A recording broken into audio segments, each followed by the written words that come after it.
Welcome to another edition of Against the Grain Sports Podcast, Uncut. And I am your host, Jody Coleman, in the building, man. Everybody is having a fabulous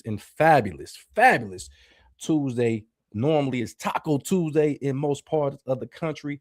Of course, just like that up here, man. I hope everybody is enjoying themselves. Man, we got some NBA basketball. Playoffs are in full swing. A lot of game twos are going on tonight. We'll talk about that. The Boston Celtics and the 76ers are playing right now. They're playing right now. So we got a lot going on. We had some games last night, some epic games. The Atlanta Hawks were able to come back against the New York Knicks and MSG, which was crazy work. That was a real interesting situation. We got Kathy in the building. She said, "What's up, Joe? What's going on, Kathy? Hope you're having a great and fabulous Tuesday. Sunshine in the Midwest. I know you are originally from Ohio, so we actually had some good weather today. We able to go outside, and it wasn't raining, warming, or cold. So I like it like that. But yeah, man, right now, man, we just got a lot going on with the NBA. We're gonna get right to that, man. We had some games last night. We also got some NFL news, of course. We have Dexter Lawrence was traded from the New York Giants to the Cincinnati Bengals for their 10th pick overall. So now the New York Giants have control of their 5th and the 10th pick of 2026 draft. So I want to see what Coach Harbaugh is going to do over there with those particular picks up there. So I'm really interested in see how that goes all within itself. But also, I've made mention of the NBA coach. We had a coach in the situation for the Chicago Bulls. Billy Donovan has stepped down as the head coach. It was a mutual agreement with the Chicago Bulls and Donovan, who over 6 seasons. Not a lot of success in Chicago. We haven't seen a lot of success since Tibbs was there. When Tibbs was there, we've seen a lot of success. So, we got my man Jarrell Soul on Sports Glenn in the building, man. What's going on, my God? Let's get him in the fold real quick. Adding to the stage. Got my man Jarrell Soul on Sports Glenn all the way from San Antonio, Texas, and you got the memo to wear red today. That's what's happening. Hey, when great minds think alike, baby, just great things happen. That's what's going on. No emails were passing around. It's just greatness, just things read today, I guess. What's going on, brother? How you doing today, man? Absolutely. Man, I'm doing outstanding. As you can see, we got a new little layout, man. I wanted to go ahead and shout out everybody. My man Joey Carr from ZTV, man. He's the producer now on the show. So we're gonna have some new things going on, man. So just stay tuned. I told y'all everybody Against the Grain Sports is trying to get to that next level. But so we got a lot of sports to go over. So I'm glad that you're here. And we're gonna start off, man, with some of the information. Right now, the Boston Celtics and the 76ers have tipped off today. So we'll get right to that game right there, man. Game 2, it is in Boston. Boston dominated game 1. Jason Tatum looked amazing in it don't look like he's been out with an Achilles tear. So talk to me about game 2 right now, because right now it's been interesting back and forth early. But what do you think about this matchup right here? Game 2, Boston. I think we'll get a little bit more fight out of the Sixers tonight. They know if they go down 0-2, it's not that it's over, but it's going to be very difficult to come back and win this series. Got to beat them 4 out of 5. I don't see that 4 out of the next 5. I don't see that happening. So I think it'd be more of a fight tonight, but I still don't think it's going to be enough. The Celtics roster is just too good. Too many shooters on that roster for them to lose to the 76ers. I got Boston winning today by double digits. Yeah, like we know that one game could be an epic blowout. Then the next game you could get tripped up. In that situation right there, so and I think the Celtics are just a season removed from winning the championship. They didn't win last year, but they won the year prior to, and a lot of people thought they could repeat. We know how difficult it is to repeat, but now we play against a 76er team that is without Joel Embiid, and I think if Embiid was in lineup, of course, I'd be a little bit more scared, but the Boston Celtics look like a well-oiled machine, regardless if Embiid was in the lineup or not. But I got Boston as well tonight, even though they're playing right now. But I'm gonna address the elephant in the room if I could. And we don't know what's gonna happen in this series. But the Philadelphia 76ers have to make a decision this season if Joel Embiid is going to continue being on his roster, because he just let's be real. We talk about a lot of people being injured, but this guy is really, really, really never available, man. What is the Sixers going to do? For my money, I don't know how much money they owe him left on this deal, Jody, but I would not bring this guy back on my roster. They're gonna catch hell trying to convince another team to take on this contract, because in the NBA it's all guaranteed money. So whatever money the Sixers gave him, the next team has to give him that same amount of money. So he's not gonna get healthier as he gets older. Can they convince him to retire? I say probably not. Can they do a buyout situation? I don't know if you're still allowed to do that in the NBA. You buy him out and maybe just get the money off your books and spread the money out, and then maybe some other team can pick him up for a lesser dollar amount, because the dude's just too injury prone and you can't count on him. You can't trust him. It's like driving through in a rainstorm with the sunroof off, the sun down. You're gonna get wet. I wouldn't trust this guy to build my team around. I wouldn't trust this guy to go check my mail after work. I just can't trust it.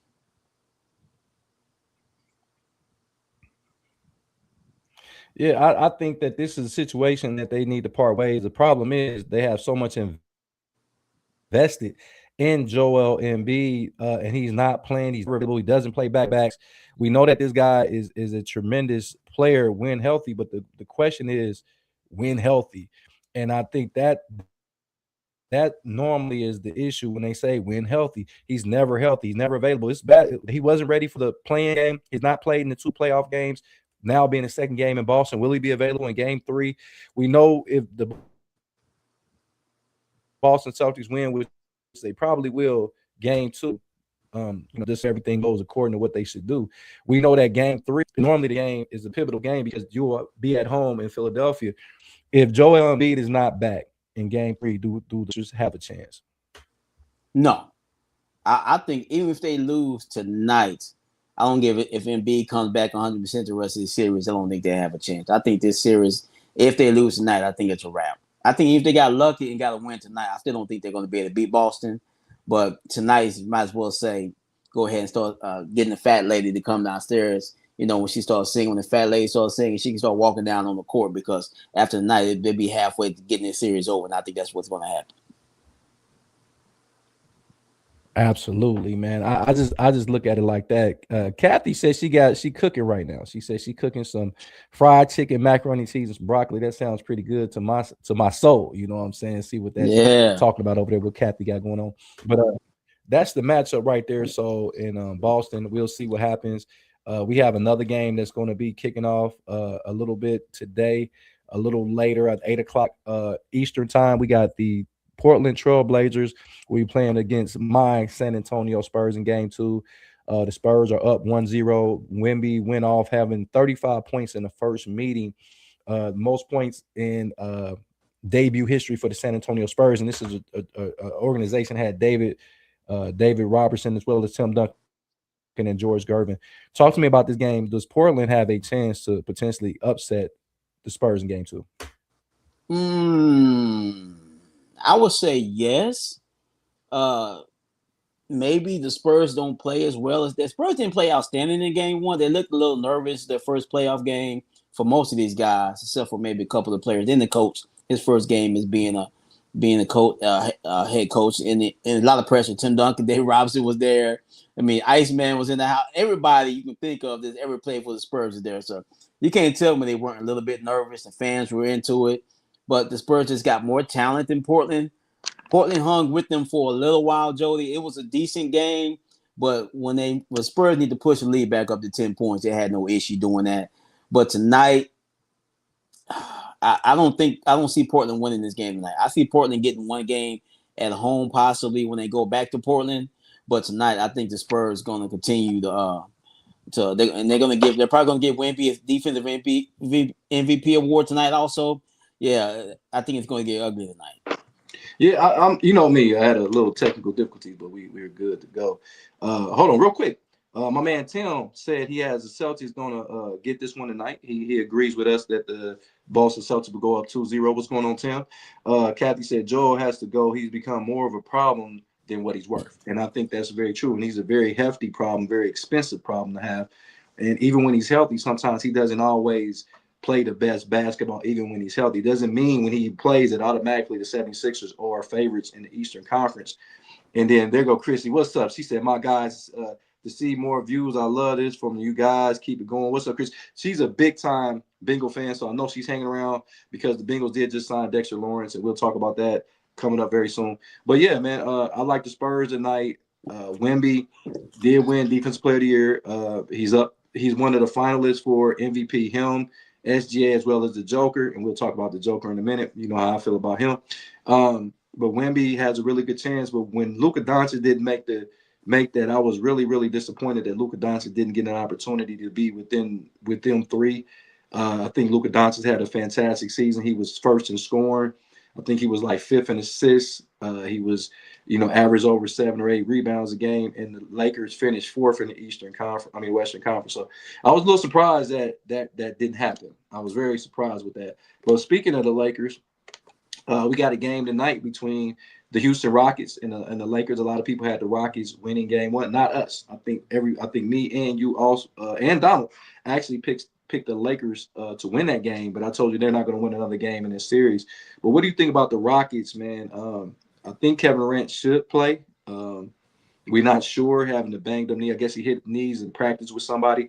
Going against the LeBron James, who almost had a triple. Remember, I told you he was going to have a triple-double. He was very close. I think he was 2 rebounds shy of a triple-double. What do you think happens tonight in L.A.? Can L.A. go up 2-0, or do the Houston Rockets tie the series?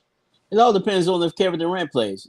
If it's obvious he's their entire offense. Without Kevin Durant, this team cannot score the basketball. No, who do you run the offense through if Kevin Durant's not there? They have the big man Sengun, who was a good player, but he let Ayton outplay him the other night. So he should be suspended for life for letting DeAndre Ayton outplay you in a playoff basketball game. And it's all about Kevin Durant. If Kevin Durant plays, the Rockets will win this game. But if he does not play, I think the Lakers win. And I think the Lakers win this series if they win tonight. So the Rockets are in a whole lot of trouble, brother. I think Kevin Durant is the reason why the Houston Rockets will win.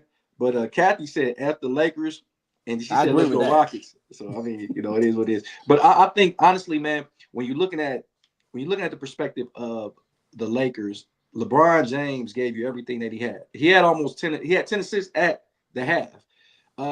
Can he continue doing that? Can Luke Kennard continue to shoot really well like he did, scoring upwards of 20 plus points per game? Can Aiden continue to outplay Sengun?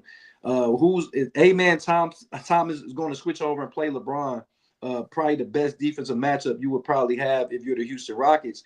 JJ Redick looked like he outcoached Udoka. That I didn't think that was going to happen in game one.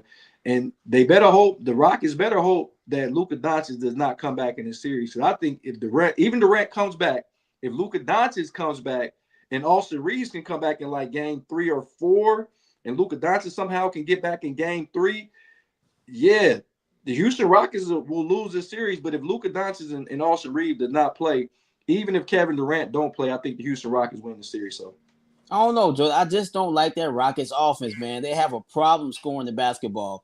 Who was the guard that they drafted from Kentucky? Reed Shepherd. Reed Shepherd. He took 19 shots the other night. He's not good enough to take 19 shots. He shouldn't be getting more shots than anybody on your roster. But if it's not him, then who? If no Kevin Durant's out there, Sengun. I mean, Thompson's more of a defensive player. You got Smith. Smith is a guy that comes off the bench and gives you a nice amount of points. Sengun. I think they got enough offense, and I like Reed Shepherd. I think Reed Shepherd is finally starting to, come to his own. He was a very high draft pick, coming out of Kentucky. Father playing for Kentucky and also playing in NBA as well. I think we look over it and glance over that. We always talk about LeBron James and his son, but it's other guys that have kids that's playing in the league. Jabari Smith, his dad played in the league. But nevertheless, man, I like Houston tonight if they got Kevin Durant. I'm not sure if they don't have Kevin Durant. I'm still gonna go Houston. I'm still gonna go Houston tonight. I say no Kevin Durant, no victories for Houston tonight. If he plays, I agree. I think they'll win if he does play. I think they're gonna win regardless. I don't think the Lakers can pull off back-to-back games without having two of their stars. You know, they don't have two of their stars. So. I'm telling you, hey, Jody, I'm telling you, all the Lakers need is one white guy back. They get one of the white guys back, and they'll wipe the floor with the Rockets. They don't need both white guys. Just need one of them. You said just one of them? Yeah. Hey, speaking of wiping the floor last night, can we talk about this game? We're going to talk about the elephant in this damn room. Last night, we had the Minnesota Timberwolves erase a 19-point deficit in the first quarter to come back and beat the Nuggets 119-114 to tie the series at 1. Now they do have home court advantage. The Joker had 6 points at the half. I say this, but remember everybody on the show kept saying, oh, the Joker don't have no help. Well, Jamal Murray has scored back-to-back 30-point games. You got guys that are scoring. You had 6 players in double figures. Well, 5, not including the Joker last night, and you couldn't get it done. And we'll talk about the comments that Jaden McDaniels. We're going to talk about that separate. Love it. Talk to me about this game with the Denver Nuggets losing at home, having a comfortable lead, and all of a sudden the Ant-Man, 30 points, 10 rebounds, play like a superstar.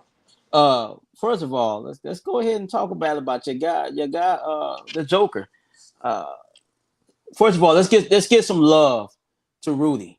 Rudy played some good defense last night on the Joker. I know we never give this guy any respect on this show, but I was impressed with what he did. He actually scored the ball a little bit, played some decent defense on the Joker. I was impressed with what I saw out of him last night. Very impressive. The Joker shit the bed at the end of this basketball game. Instead of shooting that little floater, he passed it off. He should have shot that damn ball. Very impressed with Minnesota. They didn't quit. I like the moxie of that basketball team. I really do like Minnesota's basketball team. Ant-Man is a dog, and everyone else on that team has the same attitude. So I'm very impressed with those guys. I can see Minnesota winning this series. I think it's going to go 7.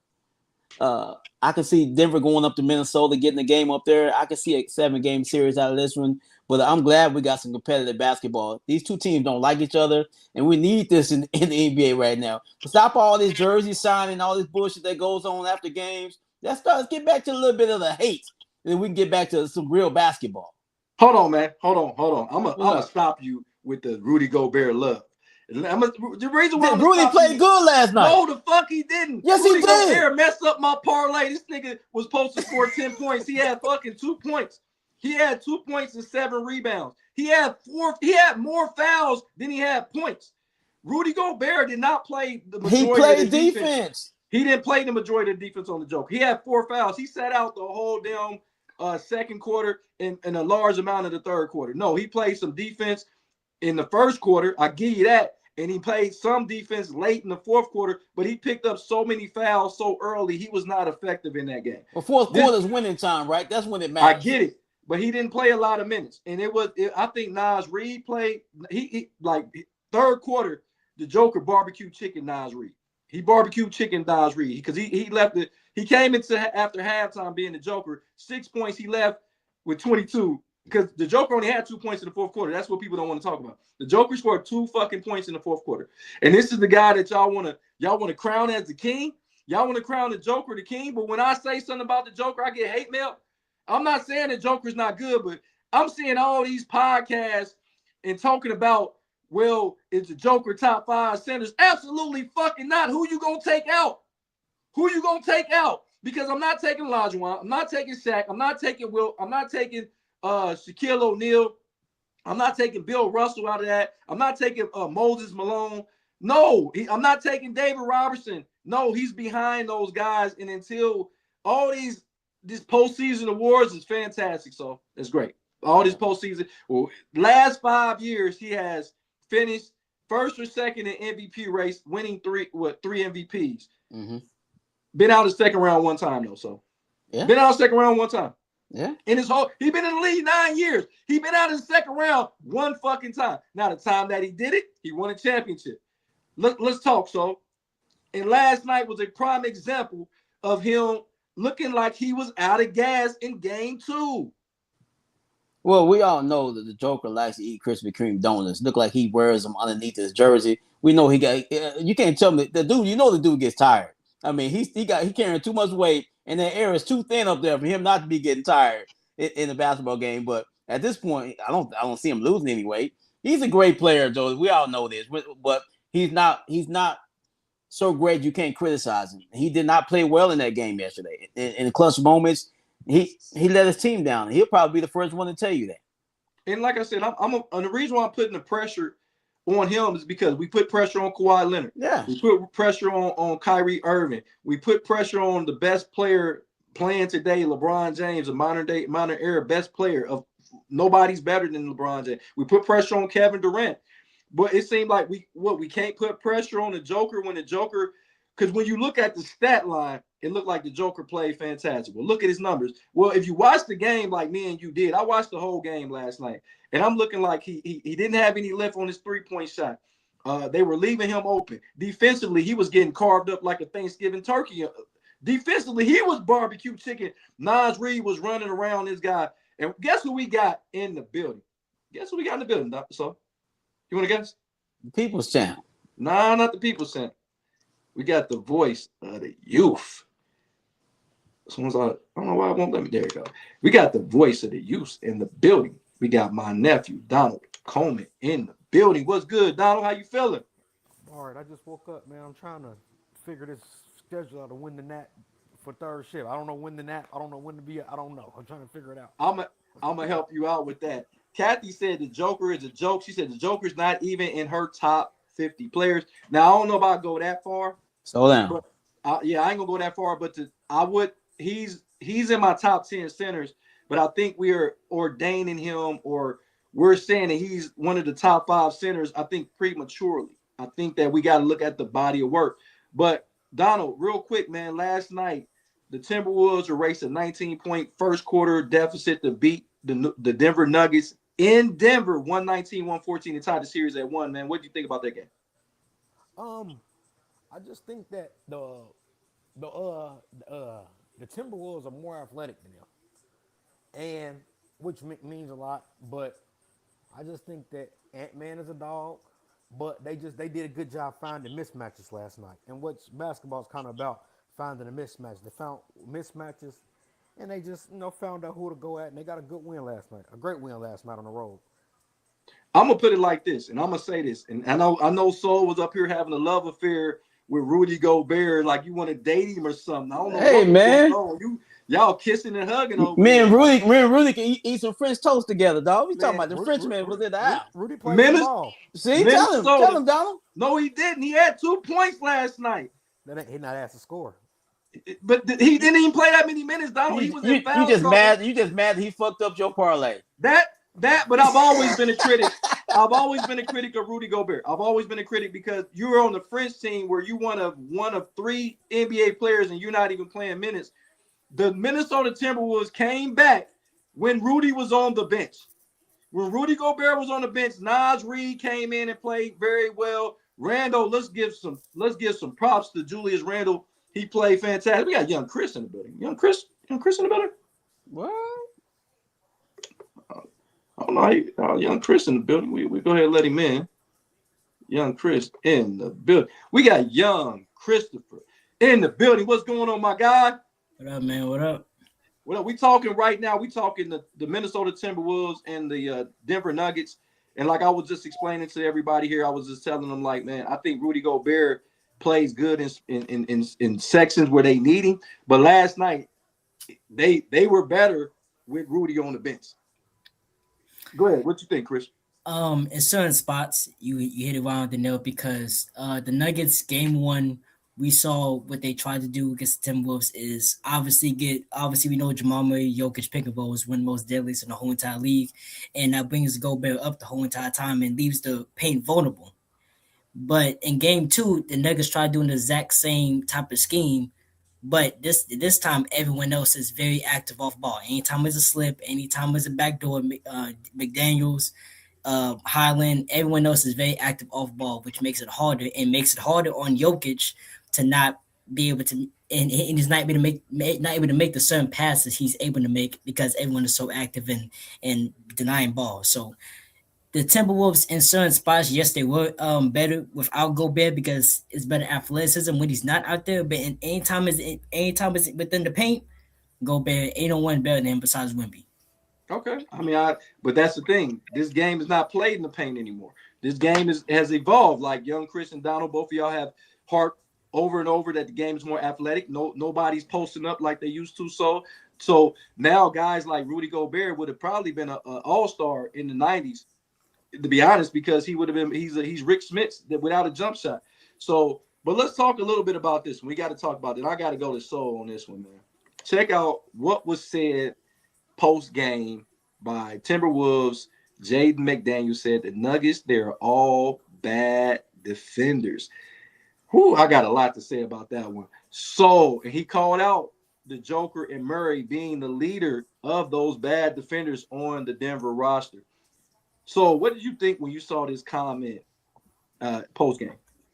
I kind of like it. I mean, this is the Anthony Edwards effect. Anthony Edwards got these dudes talking and acting like this. Ant-Man is rubbed off on every last player on this roster. The coach don't talk shit like this, but I like this from McDaniels, man. Hey, man, let's talk a little shit. You motherfuckers can't check me. They know they can't check these certain people on the roster. We all know the Nuggets don't have a good defense. He's not lying what he's saying.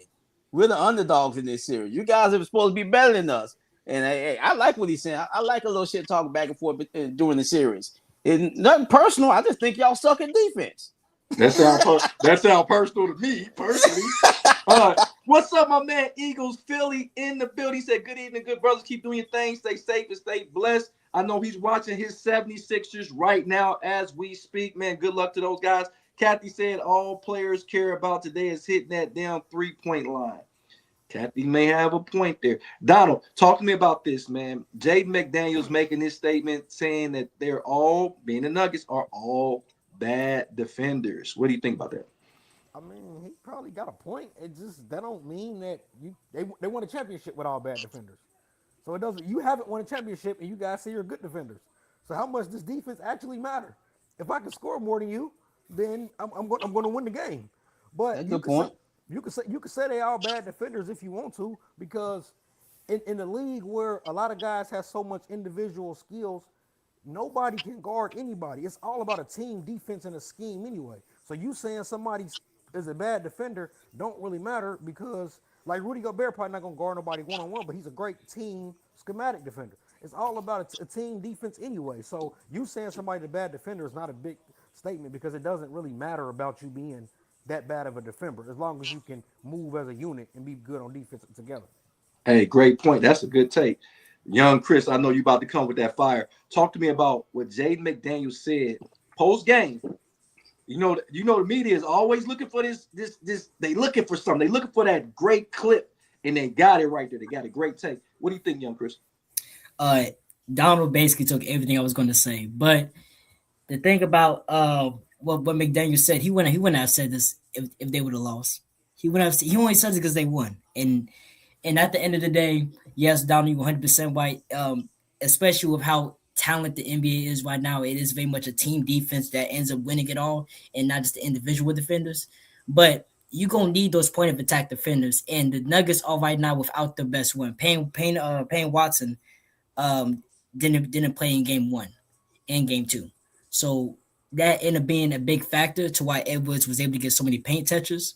And what McDaniel said, I mean, he's not wrong, because the Nuggets don't really have that many really good defenders on the team, and a couple good defenders they have are not good shooters, so they can't get a lot of minutes. So what he's saying is the truth. I mean, if I was somebody, I would have kept it myself, but I mean, hey, I like it, honestly. Okay, everybody just said, now I'm about to say what I'm about to say. I think that was the dumbest fucking shit he could have said. That was the dumbest shit he could have said, because now defenders that probably was going to let you walk by you are actually going to try to engage and play some fucking defense in game 3. Because first of all, Denver doesn't have home court anymore. They're trying to get home court back. So their back is going to be low key against the wall, because they can't go up to Minnesota and lose two games. Now you're going after the Joker. Joker has pride. You're going after Jamal Murray, the 2 leading scorers. But y'all going to say that they can't defend. Chris, you made a great point. If they lose the fucking game, he ain't saying the motherfucking thing. So my thing is, Yes, I'm going to say that was a dumb statement. Sometimes say that shit after the series over. Say it after the series. Don't say it now because you're giving these guys an opportunity to dig in defensively. And now they do got good defenders over there because you got Bruce Brown, who's a hell of a defender. You got Aaron Gordon, who's a hell of a defender, who's been hampered. You can tell he's injured. You can tell Aaron Gordon is not completely 100% healthy. You got guys. You got Chris Braun. Those guys can defend. And now all you need is just a little bit of effort because the Joker, he might not say a lot, but he's going to be motivated defensively because he's not going to let a guy that ain't even the number one guy on his team. Now, if Ant-Man would have said it, I would have had a little bit more respect. Motherfucker, you wasn't even in the game large parts of the time. You ain't even the top dog talking that shit. No, I don't like it. The best time to talk shit is in the midst of battle. Muhammad Ali was talking shit to George Foreman while he was swinging at it. That's when I'm not waiting till the fight's over. Let's talk our shit during the battle. No, and that's what did. So you made a good point. You said Muhammad Ali was the fucking best. Now, if Ant-Man said that shit, I'm all for that shit. Even if Julius Randle said that shit. I bet Ant-Man co-signed this. I bet he did. Well, then Ant-Man should have said it. So this is my thing. The Timberwolves lost game 1. Yeah. So could they guard you then? Did they just forget play defense the day before? Donald, great point. On top of that, we act like Minnesota didn't score. I mean, Denver didn't score 114 points. You act like y'all shut them down like the Knicks did some shit. Hey man, he's a front winner. Obviously, he's obviously a front winner. Only says when they up. We don't want these players to be robots. Tell me your inner thoughts, brother. And he gave us his inner thoughts, and I fucking love it. And so I get why you love it. I don't like who said it. Like I said, I'm all about if Ant-Man said that's Ant-Man shit. Nobody would have. But first of all, didn't nobody know who the fuck you are outside? Oh no, let's not do this. Let's not act like Jamie McDaniels or nobody. Let's not act like Jamie McDaniels or nobody. So if Jamie McDaniels top 50 player in the league, no. I'll tell you. He's 51. He's 51. I'll tell you one thing. I'll tell you one thing. He's a top 5 wing defender though. I'll tell you that much. What the fuck he ain't? I can name wing defender. Both of the Thompson twins. Both of them are better. Okay. Dyson Daniels is better. Jaylen Brown is better. What about Luka? No, defender. I'm talking about just defense. Jaylen Brown is better. No. Jaylen Brown ain't better than defender than him? No, then McDaniels. No. I figured Jaylen Brown out too. Jaylen Brown don't play defense all the time. McDaniels is a better fit. I'll give you a certain amount Thompson. Yes. I'm not giving you Jaylen Brown. Dyson Daniels. Dyson Daniels is a guard. You said wing. He guards wings, don't he? No, he guards wings. I give it to you. So I mean, we can go on. I can probably right now. I can't like draw on the blank, but Vanderbilt is a better wing defender that plays for the Lakers. The Lakers. But does he play? Don't play much. 7 minutes. 7 minutes of hell when they get out there. That's my thing about a wing defender, right? If you're this wing defender, my thing is like Jamal Murray plays on a guard and a wing. Jamal Murray is giving y'all 30 every. So my thing is, who do you be when people talk about defense? Who do you be stopping? Another one, Don. Another one. Kawhi Leonard is a better wing defender still. Not now. Not right now. Not no more. He does not have the lateral quickness as he used to. All those injuries been building up. He's not as fast as he used to be on the defensive end. That don't mean he can't guard nobody. There's only one great wing defender. Who defends wings better than Luka Doncic? You know he defends his honey hot. You talk about BW3. You talk about wing stop.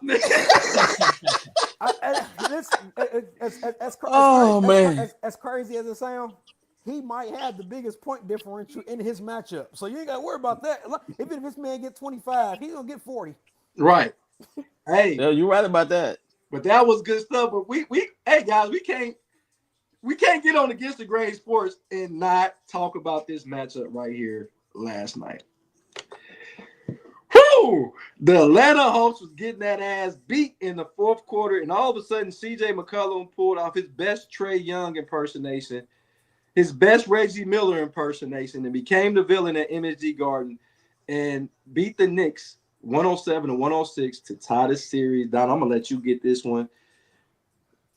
Well, I'm gonna let you get this one. Go ahead, Don. Because I took the Hawks. Because they got a short guy who dribbles the ball too much. It's just not how you win in basketball. I don't understand you 6 foot and you're bouncing the ball for 15, 20 seconds. You can't even see. You're automatically cutting off a portion of the court that you can't get to. You can't get to the post up. You're not going to go to the hole. So it's just I just think Brunson is as good as a player he is. It's easy to guard because you limit the court so much, and then he got the ball so much. Okay, young Chris, what did you think about this one? The Atlanta Hawks coming back and winning this game in dramatic fashion. The way that we talk about Luka on defense, we need to start having to talk about Brunson. Brunson always gets abused on defense. The last 5 minutes, the Hawks continuously, whoever Brunson is guarding, comes at the screen, McCollum got the ball in his hand, and he gets a switch.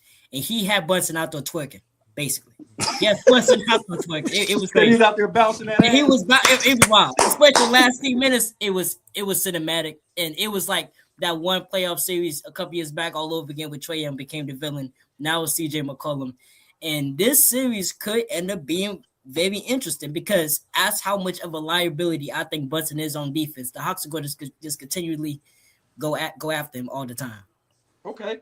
Kathy said players even want to join a 50-40-90 club. They don't want to do that. That's an old school stat, the 50-40-90 club. So, man, talk to me about this, man. I don't know where Jay Kane, the chef, is at, but I couldn't even get him on the phone last night after this game. I mean, he was crying. This was bad basketball down the stretch. That was good. A Tibbs-led team when the I'm gonna leave. Okay, let me set up. So, what did you think last night? Anybody seen the cat? Anybody seen the cat? He was back being soft again. Ain't nothing wrong with soft cat. They're putting shorter players on him, and there he out there out the perimeter shooting threes and stuff, posting up these smaller players. What he should have been fucking doing. I mean, I understand Jalen Brunson. He does dribble the ball a lot. I get it, but let's give this young Hawks team some credit. No one thought they could probably win this series. It still ain't over yet, but they're still in it. But no one's really seen these players play until the last couple of games. They said, "Who's that guy? No one watches the Hawks. The Hawks fans don't even watch the Hawks." So I was impressed with the win they got last night. But the Knicks gonna nick at all times, man. Just when you think they got things figured out, they find a way to shit the bed. I think they put too much pressure on themselves. Too many superstars sitting in the front row. Spike Lee's there. It's just too much going on to concentrate on the game. And the players get caught up, and they still all had a chance to win this game when Hawks missed them damn free throws, and they still had a shot at the end, and they gave the ball. Should have gave it to Jalen Brunson. That's the time he needed him to dribble. They gave it to the wrong player to take the last shot. Well, like Donald said, Donald did pick the Hawks, just so everybody know. He did to pick win the series? To win the series. He picked them at 7. He picked them at 7 to win the series. Jason said Mike Brown, and Jason took the words out of my mouth. He took the words out of my mouth. Kathy said, I got all the cat, 2 federal cats gave birth to 10 kittens. And then Jason said, why did they play my guy Zach? And then Joey Carr said, still find a way to shit the bed, laughing out loud. Now, the Knicks, where is Jay Kane? Because you said, if you say the Knicks 3 or 4 times, he's going to pop up like Candyman. This is the Knicks kind of being the Knicks. Remember they used to say Manny being Manny in Cleveland with the Indians, Manny being Manny. Well, this is a prime example of the Knicks being the Knicks. The Knicks down the stretch completely fell apart. It didn't look like they had any leadership in that last 5 minutes, like Chris stated. There was zero leadership. You're supposed to have these great defenders like OG Anunoby and Mikal Bridges. Both of those guys are supposed to be all-world defenders, and they couldn't guard me with 2 torn Achilles last night. CJ McCollum was out there doing work. He turned into the modern-day Trae Young. We ain't never seen McCollum even talk. Now all of a sudden he's a villain.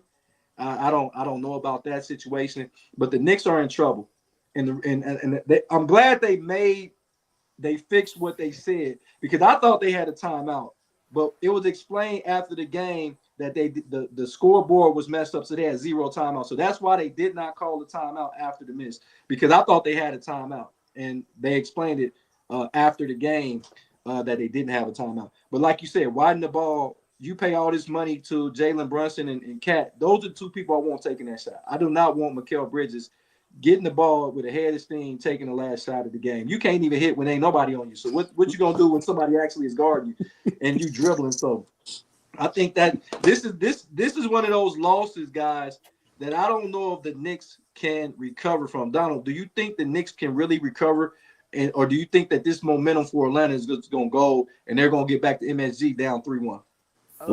Yeah, I think Atlanta win at home, and then now I said 7. They might win at 6 now because the Atlanta thing is Jalen Johnson didn't even play well. Atlanta's younger players going home are going to play better there.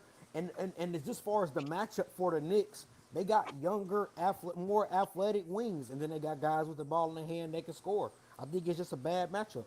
And then you trying to play two bigs with Mitchell Robinson and Cat, but big men really don't really matter when you got certain guys who can offset that. You can play a 6'7" guy and just outrun them all the time. That's true. Young Chris, what do you think? Do you think that this momentum is going to continue in Atlanta, or you think the Knicks are going to respond and somehow find a way to get home court back? I think the Knicks will find a way to respond, and I think coming back to New York, it'd be 2-2. And I do think that when it comes to the way that the Hawks play, Nickeil Alexander-Walker, he had an amazing game 1. He did not play that well game 2. He had like 9 points, if I'm not mistaken. Jalen Johnson, he had 17, but he looked kind of out of sort. Wasn't really in. He really wasn't, smoothly. It wasn't the all-star that we've seen during the regular season. He's looked kind of off the playoffs, and this is first time ever being there, so it's not really surprising. But I do think the Knicks will answer back when it comes to Atlanta, and the way they'll end up doing that is finding other ways to get other people involved. When you have, like Donald said, you have Jalen Brunson dribbling the ball 15, 20 seconds at the whole entire shot clock, then give it to Anunoby or Mikal Bridges in the corner to shoot a contested 3. That's not good offense. You have to get other players involved, down screens, set up plays for them, one horn, something to get other players involved and get them movement. And when everyone's stagnant, that's just a stagnant offense and relies on one man to make contested shots 24/7. That's just not good offense. Simple as that. That's very true.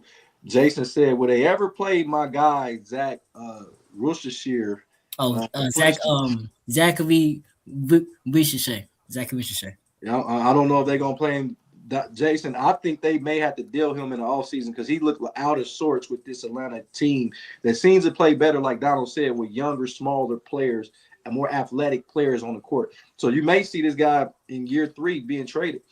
So, what do you think, man? You think that this momentum is going to go into Atlanta, or you think you see the Knicks finding a way to get home court back, coming back to MSG? Oh yeah, I think the Knicks win Game 3. I think they get the home court right back in Game 3. I think this young Atlanta Hawks team, CJ is going to be talking to them. Hey man, all we did was tie it up. I mean, we still got a lot of work to do. I think they're going to be feeling themselves. They probably in Magic City right now, getting some of them lemon pepper wings, getting ready for this big Game 3. But I think the Knicks, veteran-laced team. Knicks, I think they'll roll up in there. There's going to be a lot of Knicks fans there because there's not a lot of Hawks fans. There's going to be a lot of MSG dudes with Timberlands at the Atlanta game when they play Game 3, and I think Atlanta is going to get snake bitten by the Knicks. I think Knicks get Game 3 and get back on track. Oh man, I still think the Knicks are going to win this series because I think overall they're not more athletic than Atlanta, but they're more talented than Atlanta overall. I mean, if you look at the top player, Brunson's still the best player in the series, and I still believe that Cat is a very good player. We forget that Karl Anthony Towns has played in back-to-back Western and Eastern Conference Finals in respective seasons. I think that OG Anunoby is going to have to find a way to play a little bit better. Jason, where was Hart at? Hart was really like a no-show in my opinion. He's a walking triple-double at times. It just looked like he was out of sorts. But I think that Mike Brown, who I'm not a big fan of because I believe he got out-coached down the stretch, let alone his players got outplayed. But Mike Brown is a guy that has won games in this league. I think he finds a way to win this, and it's going to be a situation where talent is going to overtake youth. So I think the Hawks are going to play well. They're going to win a game at home. It's going to be 2-2. Like I'm agreeing with Chris. It's going to be 2-2 going back to MSG. But I think that the Knicks still can win it in 6. I really truly believe the Knicks will win it. Hey Jody, can you imagine, bro, if the Knicks go from losing in the conference finals last year to being everyone's favorite in the East before the season started to losing in the first round to the Hawks after they fired their coach. Oh, Spike Lee, we're gonna do a wellness check on Spike Lee if this happens. It's gonna be crazy work, but I'm gonna go with the young Chris on this one. It was another game yesterday, and it was between the Cleveland Cavaliers winning 115-105 over Toronto Raptors. Dick did not enter. Couldn't find that pocket. If you go look at the stat line, it said Dick does not enter. I'm dead serious. That's what it says. The Dick did not show. And you know how that goes. They said the Dick had stage fright. But all the way real, man. I watched this game. I don't know. I'm gonna go ahead and let young Chris give me your analysis on this game between the Cavs and the Raptors. The Raptors just don't have enough offense. Simple as that. The half-court offense is very stagnant. The only good source of offense that they have is Brandon Ingram in the mid-range game. Obviously, we know the top dog, Scotty Barnes, is not that much of a threat from three, and he does most of his scoring in the paint, but he's going against Jarrett Allen and Evan Mobley, so that's going to be, not as efficient. And them not having Emmanuel quickly, that's obviously been the biggest factor, I think, to them not even getting a game in this series because they don't have really a real initiator to get Ingram these open looks and get Scotty Barnes in these certain spots. So, and the Cavs will take a full advantage of that. Obviously, James Harden has been his playoff career has been up and down. But so far, these two games, he's been very efficient, playing very well, looking obviously getting better looks for Evan Mobley and Jarrett Allen, and Mitchell's been showing up too. So it's been nothing but a perfect storm for the Cavs and nothing but hell for the Raptors. Okay. Kathy said get some pick and roll, get the ball moving around, need more movement, get easier shots. He's talking about for the Knicks. Jason said Brown got out coached by Snowman Quinn. And then Jason said the Raptors should have picked up Chris Paul. Good stuff, Jason. I think they should have picked up Chris Paul too, because they can definitely use him right now, at least for the rest of the season. The Rockets should have picked his ass up too. Yeah, I thought Van Fleet was going to be back. I didn't know he was going to be out this long. Yeah, but so what did you think about this game, man? The Cavs go up 2-0 on the road, going up to Toronto for Game 3. What did you like or dislike about this particular matchup? I'm not impressed with what I saw out of Brandon Ingram. I think he's the best offensive player, but he always looks sleepy because he got them sleepy eyes. And I think whatever energy he has left, I think Glorilla's sucking all the rest, everything he's got left out of him. Whatever juice he's got left, Glorilla's taking that. Juice, whatever juice he has left, Glorilla's taking that. So the dude's got no legs. You see out there, like a wet spaghetti. That's how his legs look out there. He ain't doing nothing. He ain't helping the team at all. You got this dude out there with no juice. You got no dick showing up. Toronto's got problems. Hey Jody, what about the booty bandit? We ain't even talking about him. We ain't talking about the booty bandit. So are you telling me up in Toronto they got ED? They got ED. Y'all stupid. But the Cleveland Cavaliers ain't done shit. All they did was win 2 home games against the team they were supposed to beat. So when they go to Toronto, if they get one game, then they'll have this series in control. But I think Cleveland, they'll find a way to get a game up there. And I think they'll be a 3-1 when they go back to Cleveland after that. It's a lot of sexually transmitted diseases up there in Toronto. I'm just gonna Is it? It is. I heard. Donald, are there any good strip clubs in Toronto?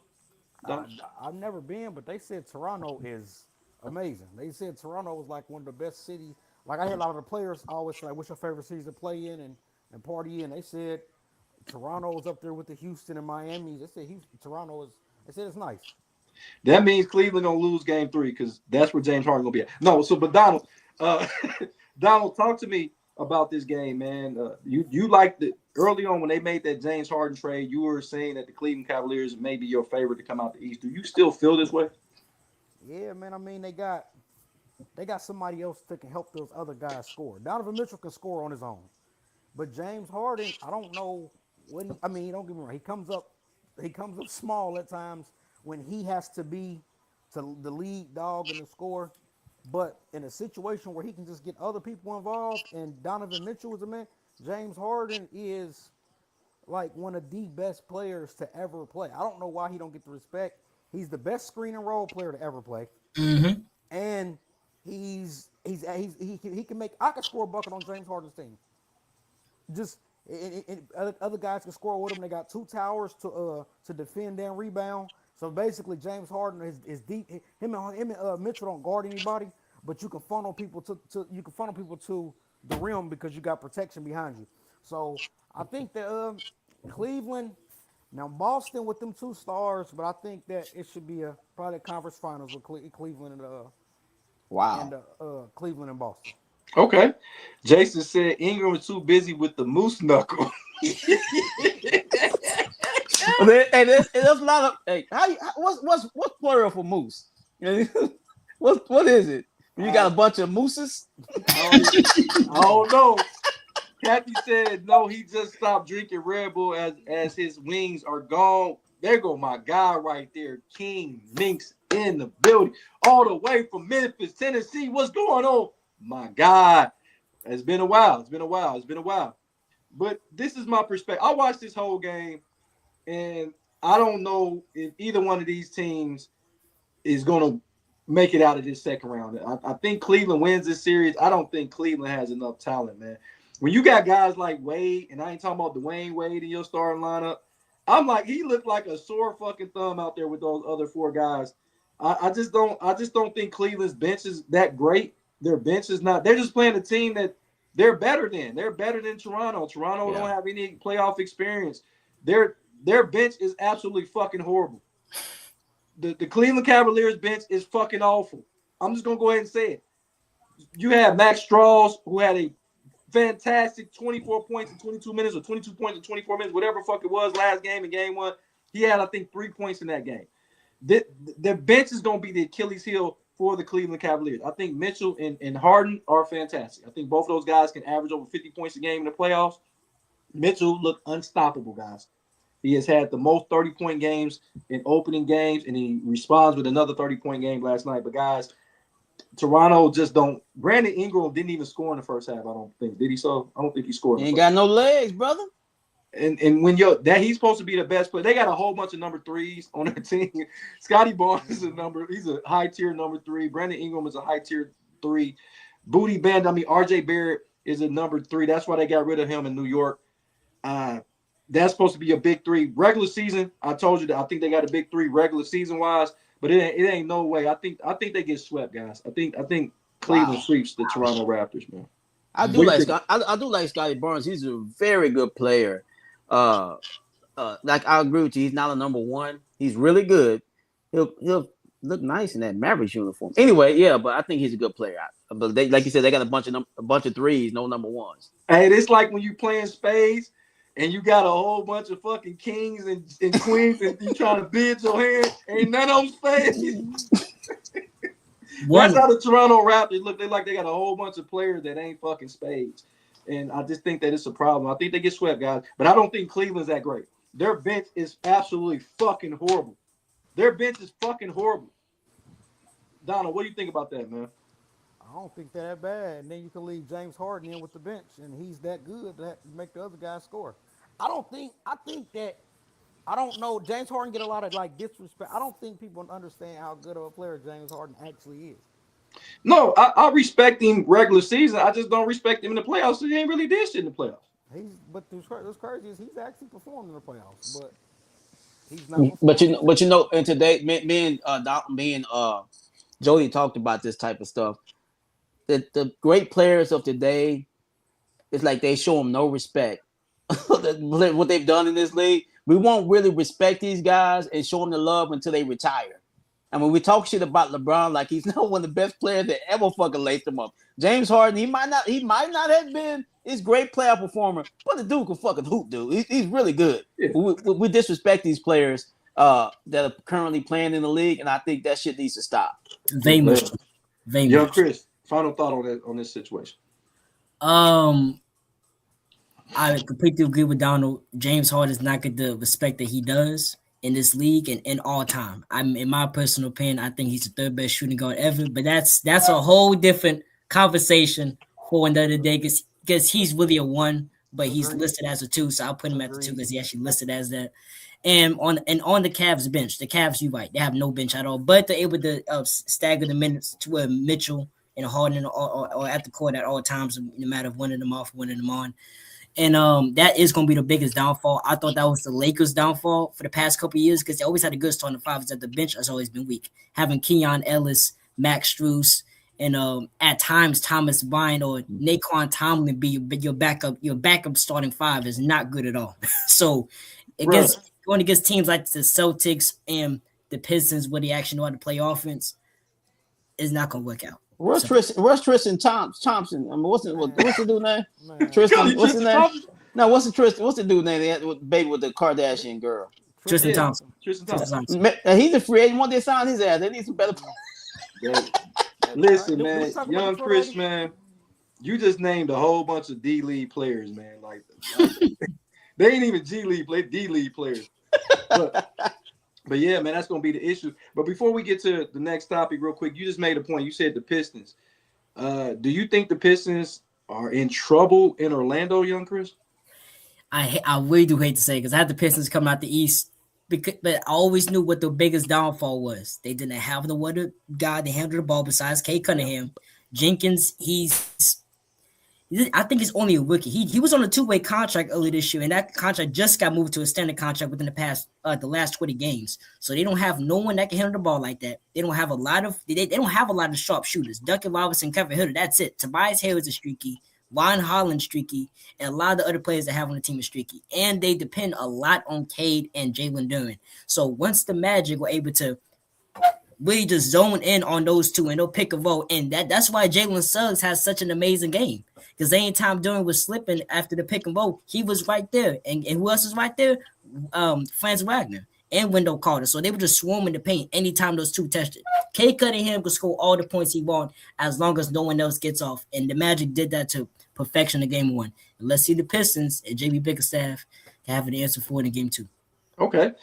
Kathy said, I haven't liked LeBron James from the day one, and everything I said about him has come true. That's her opinion. That's her opinion. Oh, Jason said, I respect Thomas Bryant. He out here hooping in retro Jordans. He said, Jason said, I wonder if the Pistons regret letting the preacher Jaden Ivey go. Good, Jason. Yes, I think they are feeling those effects. Jaden Ivey could play some basketball. Mm-hmm. King Ming said, the bully got bullied. He said, the bully got bullied. Donald, what do you think about Detroit?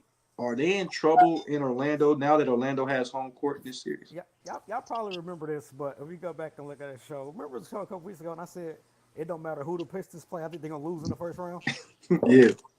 And I just looking at them, and just like Chris said, if you only got, this is 2026, if you only got one person who can do something with the ball, you suck. You're not good. And then you're dependent on defense.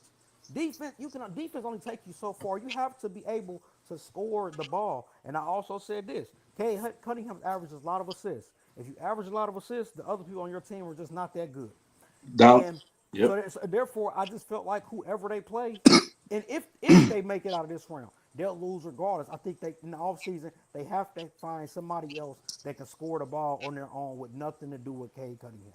Hold on, Donald. Before I let you go to Soul. How did they win 60 games then, Donald? They played defense. It's a regular season. Okay, fair enough. So, what do you think about this one, man? Remember, I didn't even think the Magic were – I thought they were going to go home. I thought the Hornets would have been in this A slide. But I thought the Hornets would have gave Detroit some problems. I just think if you go back to an interview I had with our guy, Jake Kane, the chef, he was talking about the Pistons. And I was like, the Pistons, I said everything y'all said early on. I could bring – it's on Against the Grain Sports page where I was like, the Pistons, when you got – Duncan Robertson as the person that's supposed to save your franchise. Duncan Robertson, come on, man. So, what do you think about this? Is Detroit in trouble in Orlando? Oh, most definitely. Detroit is the weakest one seed I've seen in quite some time. Let's think if Jason Tatum was healthy, they'd probably been the one seed. If the Knicks weren't adjusting to the new head coach, they would probably be higher than that. And let's not forget about Tyrese Halliburton, Mr. Snow Bunny himself. If he was healthy, the Indiana Pacers might be actually playing NBA basketball. So I'm not saying Detroit shouldn't be happy about being regular season champs, but that's where it stops. They're in trouble. Okay. Jason said he said the Pistons are replying to Pick Central legend Carl Levert for a spark. He said Duncan Robertson and Kevin Hauser. Is it Hauser? Hauser, yeah. Hauser. King Ming said, question, if Detroit loses in the first round, does that mean the coach is on the hot seat for next season? No, I don't think not so. yet. Not yet. You just won 60-some start. games. God, no. Yeah. Nah. But this is what I will say about Detroit. I think they're in trouble, but I think they still find a way to beat this Orlando team. And the reason why I think they beat Orlando is because remember about a year ago before the season started, remember I thought Pablo Ventura was going to be an all-NBA player, and I think he's plateaued. I think this is the best we're going to get out of Pablo. He's going to have some games where he's going to go for 30, but he's going to have a lot of games he goes for 15, and he's going to be right at that 20-point a game, which is not bad. But you can't be the lead dog on the team, like Donald said, if your lead dog is only giving you 20 a game. Those days of your lead dog only having 20 points a game, who got the best record that got a team that their lead dog is only averaging about 20 a game? You can't think of anybody. You can't. You mean a good team? A good team. You can't think of a good team where they lead dog is only giving you 20 a game. And then like you go Detroit, you got the Knicks, you got Cleveland, you got the Lakers, you got the Hornets, you got the Rockets, you got the Minnesota Timberwolves, you got the Oklahoma City Thunder, you got the San Antonio Spurs. None of those guys has a guy that's under 25 points a game. So that's the problem in Orlando. And Donald, I'm gonna go around the horn. Do you think that Pablo is really a number 2 at this point? No, I don't think he's a number 2. But like I said, a couple months ago, I just don't think can ever like win a championship. Just like I said, if like I said this too. I said if Bron played 10 years later, I don't think he would have won as much. I think that area that they're playing the game in, and as long as they're holding on to the ball, is done for. Basketball evolves. Once things evolve, certain older things doesn't work. Paulo Banchero catch the ball, free throw line extended in that little area, and it's just no man's land because you're not getting enough layups or threes. And just that area doesn't allow you to go forward like that. It's just a dead spot in basketball that you play in a dead spot. Okay. So do you think at this point, and I think Pablo is going into his 5th year, I believe, Chris? Yep, this is fourth year right here. Yep. 4th year. Do you think he's a number 2 at this point? Have we realized that he's not the number 1? He's a number 2, and they need a superstar down in Orlando. Well, he's the number 1 on that team. I mean, unless you want to count that running back that plays in the backcourt. I mean, sometimes he plays better than Pablo or Pablo, how to say his fucking name. He can improve his game. I mean, if you want to be a great players add stuff to their arsenal. I mean, he's still young. He don't have to just do what he does now. He can improve if he wants to be great. But in today's NBA, you have to get great to be paid. So he doesn't have to do that. But does he want to be a great player and add stuff to his team, to his arsenal? I mean, Kobe, all the greats did it over the years. Even they were already great players, they kept adding stuff to their bag. So if he can do that, he can definitely be a number 1. I think he's got the talent. He's going to have to add some stuff to it. I think maybe he had to get a better team around him. I know Jody don't like me to hear me say that somebody needs some help, but I think he needs a better running mate with him, and maybe they can do some things. I'm gonna be real before I get to young Chris. I think Fran Wagner is just slightly better than him. Wow. And I think they play the same. I think it's a problem that they play the exact same position. You got your best 2 players doing the exact same thing. I think that's a problem. But more so just okay, my bad. I know I'm talking a lot, but my example is, you know how later in LeBron's career, how he stayed good, he started floating more out to the 3-point line. But Carmelo kind of didn't want to do that, and you just out of the league because you all of a sudden can't play no more. That area of the court where certain people specialize in, people realize that that's not how you win basketball games. So that type of thing. Before I get to young Chris, and the reason why I say this, and I'm gonna let you address that question, number 2. I think Fran has a better outside game than Pablo. Like Donald said, he gets caught in no man's land where he's shooting a lot of 2-point shots, and this is a league built on 3-point shots. I think Fran has the ability to be a better 3-point shooter, and we see he can put it on the floor. But that's why I say that. What do you think, Chris? Do you think that Pablo is a number 2 at this juncture of his career? Yes, he's a number 2, and they will never win with him being number 1. Mainly because I think his offensive game is very one-sided. And if there's one thing ain't going for him, it just ain't going to work. He's a 31% 3-point shooter. His main goal, because we know how Giannis plays, head down, go full force right towards the paint. Banchero plays a somewhat factor of that. Obviously not as dominant as Giannis, he's not as built as him, but he's still a big guy. And it seems like he a lot of times, especially throughout the regular season, he gets away from doing that and he tries to implement the shooting into his game and it just doesn't work straight up. He's best when he's going towards the paint, but get this, he's doing that against a team by now that doesn't have the best matchups against him. Tobias Harris and the personnel that the Pistons have right now is perfect for Pablo Banchero to get his shot off and average over 25 points per game this series. But if you played against a team like the Celtics, I don't think he would even average 20 because they can switch it all. They have really good paint protectors on that team, and they have a better coach straight up, Joe Mazzulla. So I do think when it comes to him, when he has a bad matchup, it's a real bad matchup, and he would not succeed at all. And I think that's the main reason why he would never be a number one on the winning team. Okay, like I said, I like him.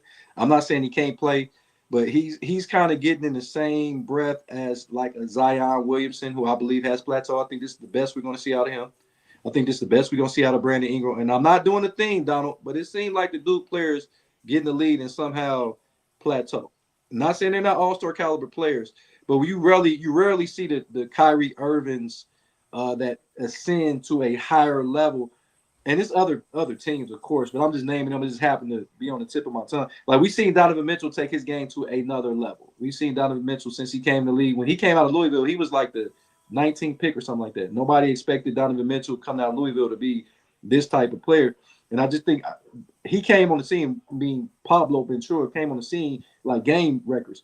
And we like, oh, this guy's going to be – and we looking at his upside, and I think his upside is where it is. And that's okay. Not saying that he's a bad player. Not saying he can't make an all-NBA third team or something like that. Not saying he's not going to be a multi-year all-star. I just don't think – I think you got to pair him with another player at this point. And it had, like – if he was to pair up with a better guard, maybe a Trae Young would have went down there. I would have liked to have seen that.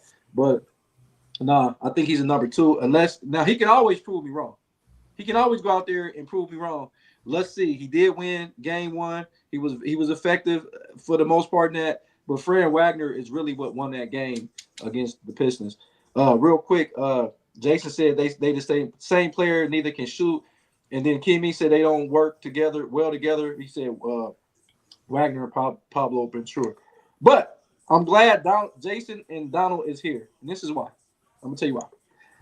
The Chicago Bulls, Billy Donovan has stepped down as head coach of the Chicago Bulls after 6 seasons. Very, very lackluster tenure with the Bulls. Donald, I know Jason has a lot to say. I wish he was on the show. He can speak his mind. But Donald, you are a Bulls fan. How did you feel about this decision? Because they said it was mutual, but I don't know how mutual it was. How do you feel about that? I'm ecstatic. I hope we get a nice draft pick to come in. We just need a whole wash. Because one thing about Billy Donovan, we didn't succeed much, but he wasn't smart enough to lose all our games. Like, he was too good to be terrible to get a top pick to build the team back up. He was just good at being mediocre. And I think in sports, mediocre is the worst thing you can be. You need to be all the way bad to get a top pick or compete. When you're in the middle, it's like it's just a bad place to be. And I think he wasn't bad of a coach to be all the way garbage, but he wasn't good enough to compete. So I'm happy he stepped down. And 6 years is a long time. Kathy said, I wish players would work more with their offhand and would also give them another weapon. It's sad that they're more skilled, but sometimes players can only go one way, but that's a whole different that's going to be a summertime conversation we're going to have about player skill. Jason said too freaking ground. So what do you think about that when you found out that Billy Donovan was like, you know what, I'm going to call it quits after 6 seasons with the Bulls? He always just seemed like a college coach to me. Maybe because he won those championships at Florida. Because he coached at Oklahoma City as well, right? He coached at Thunder for a while. He just never really seemed like an NBA coach to me. Like Donald said, he's a good coach. Just to me, he fits better in college. That's why I thought he was going to take that North Carolina job. Maybe they never offered it to him. I don't know. I have no idea. But him stepping down, the Bulls, they could say he's a bad coach, but he having really good players there. The Bulls haven't had any good players for quite some time now. So I think whoever was coaching that team with that current roster probably wasn't going to have much success. So hopefully they can get them a different coach and get some more talent there and get back to hopefully at least making the playoffs again. Okay. Young Chris, what do you think about that when you seen that Billy Donovan has stepped down from the Chicago Bulls head coach? Makes sense. The Bulls haven't had no type of success since the 1 year with D Rose, and of course, the 90s with Jordan. I really want to know, what is the Bulls record? Like, what is the percentage winning wise ever since 1998? I want to know that, because the whole decade of 2000s, they ain't do no winning. They had 1 to 2 years with D Rose and had like 1 more year with Jimmy Butler. The Bulls have been horrible ever since 1998, and it's been crazy. But I do think that a good coaching candidate for him to get is Sean Sweeney, the assistant coach for the Spurs, and possibly Sam Cassell, who's also on the coaching staff of the Celtics. I think those two would be probably the top 2 candidates to replace him. But whoever they sign to be the next coach, it's gonna be a tough ask for them to change this team overnight, because they don't really have a lot of really good trading assets. That's the thing. It'd be different. They had one guy they could trade. Okay, we can get a big haul for him. We get 3-4 first rounders. They don't have that type of guy on that team, and that's kind of what makes them they're in the middle of nowhere, because no one goes there for free agency. No one goes to Chicago. Surprisingly, no one goes to Chicago. Probably goes to a badly ran franchise, but also they have to get lucky in the draft. I think the last top pick was Patrick Williams, and he didn't end up being nothing. So with the Bulls doing kind of no man's land right now, but this was the best move on both sides. And Billy Donovan does need to go back to college. I do think that. I'm gonna go ahead and say this, guys. I'm not gonna blame Billy Donovan for them not being good, unless Phil Jackson comes back to coach this fucking team. The Bulls are cursed. They cursed them in 1998 when you didn't bring back those players. You didn't bring back Jordan. You didn't bring back Pippen. You didn't bring back Robin, and you did not bring back Phil Jackson. How do you part ways with a coach that has 5 championships before you made that decision? He won the 6. I don't even know if it's even a personal situation where you do that. And ever since then, and even before that, before Michael Jordan and after Michael Jordan, the Bulls have been completely dog shit. And it's not no head coach. I know you named some guys, Sam Cassell and these other guys, at the Jerry Stackhouses of the world, some guys that can come in there. Listen, none of that shit gonna matter. The Bulls are fucking without Jordan, they're dog shit. Period. They're fucking dog shit. And we can't even blame Billy Donovan for nothing. Billy Donovan did the best he can do. That's like, once again, I'm using Spades reference. He got in there and me and Donald playing. I got 3 possibles, Donald. I don't got no for sure. And that's what Billy Donovan was playing with for all fucking 6 seasons. He was there. Tibbs never had a fucking chance. You didn't allow him to coach the team the way he wanted to. Now, did he run his players into the ground? Jimmy Butler and Derrick Rose, maybe he did, but that's whatever. The Bulls been dog shit. If Michael Jordan never played for the Bulls, they will be Sacramento. Mm-hmm. My thing is, Jordan wanted Phil to come back, right? He'd have probably came back. Yeah. I'm saying, that's why I never understand this authority. Stop. Let the players have the power. I never understood that, and we've been cursed ever since. Jamie Krause. I'm saying you have to let the players have the power. Stop thinking you're somebody. The players are the show. That was the issue. If you go back and watch that documentary, the GM and the owner, he thought it was about them, wasn't about the players. Yeah. We built this team. Okay, build JC, build another one. And they ain't done it since. So, young Chris, you just gave me your thoughts on who was the next head coach. Would you have something to say? I'm sorry. Go ahead. It's just that when it comes to the Bulls and the situation, it's ego. That's the main thing. It's all by ego. And Jerry Krause, if I'm not mistaken, that was his name, right? For GM? Jerry Krause, yeah. Yes, and Jordan, no one on the team liked him. David said no one on the team liked him. And it was all ego. And half the time, that's why some of these dynasties in football and basketball and baseball come crashing down because of egos. Look at Jerry Jones was saying anyone could coach this team, and Jimmy Johnson proceeded to leave. Baby Switzer came in 1 year, won a Super Bowl, but we know that they won't really gel together like how they were when they had Jimmy Johnson. So ego is a killer in sports, 100%. Hey, JC, you know what they can bring back as head coach? They can bring Dave Corzine to be the head coach of the Bulls. Y'all know who Dave Corzine is? Who the hell is that? You don't remember Dave Corzine that played for the Bulls? He played when Jordan was there. He looked like He like Mr. Belvedere. I tell you, that was in the group chat. Let's Scottie Pippen coach the team, bro. So Donald, who do you think should be the head coach? I honestly think it don't matter. You gotta get some players, and you gotta just be all the way bad. I think the coach can only do as well as the players you put around him. I honestly don't think the coach matter that much. Jason said bring Pete Myers in to coach this team. Pete Myers, he still got that flat top. So who do you think should be the next head coach for the Bulls? I agree with my son. I like Sam Cassell. I don't. Is he doing a bad job in interviewing? Because he's been talked about to get one of these head coaching jobs. He haven't got a chance to get one yet. They treat him like that brother from the Kansas City Chiefs that can't get no damn. Yeah, he's getting that treatment. He just can't seem to get one of these damn jobs. I think they need to bring Craig Hodges back to be the head coach of the Bulls. Okay, Craig Hodges. All the way serious. I don't even know what you can do. I wouldn't be against bringing Tibbs back to be the head coach of the Bulls. That's when they had the most success in recent history is having Tibbs there. He seems to at least develop play. All we need from Tibbs is him to play his bench just a little bit more and don't play his players 40, 42 minutes a game in the regular season. But I wouldn't be opposed to having a reunion, bring him back to Chicago because that's when they had some success. He's available. The motherfuckers went to an Eastern Conference final and got fired. I'm like, how the fuck did that happen? Who are their best player? Who's the Bulls' best player right now? Josh Kelly. I mean, Giddey. He's their best player. He's their best player. R. Kelly. I mean, Josh Giddey. We traded Vooch and Kobe White. We in bad shape. We really we in bad shape. Yeah, y'all suck. We traded Vooch 2 years too late. We let all his value be down and then trade him. We just don't have no. Donald, get off that Titanic, dog. It's okay. And then y'all trade Kobe White for some pennies, like for nothing, basically. I'm telling you, he's good too. We in bad shape. Jason said they need a coach that's gonna go in there and know how to lose that. So I don't know how to lose. I don't want Sam Cassell or Jerry Stackhouse or Sean Sweeney.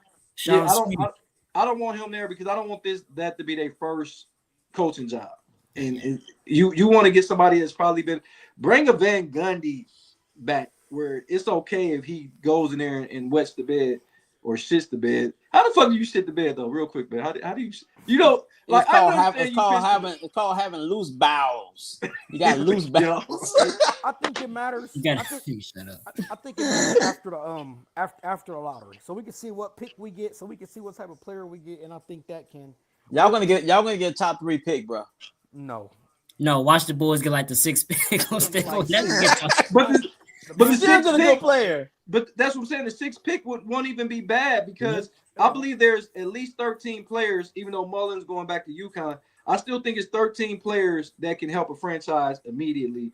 I don't know if it's 13 franchise guys, but I think there's about franchise guys. I say it's about 6 because I think it's more than what people. I think Wagner can be one. I think Kingston Flemings can be one. I think A-Cup can be one. I think Carlos Cam Boulger can be one.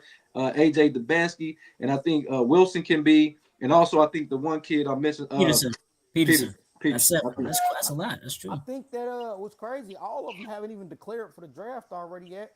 And I know a few guys talking about they was waiting on the draft lottery. Well, you know which college went back to school. Mullins already went back to UConn. Mullins went back. I think I read something. They said the Benz, if the Utah Jazz or that far along, he's really going to contemplate going back to school. I think the owner gonna pay him to go back to school if they get something too low for their liking.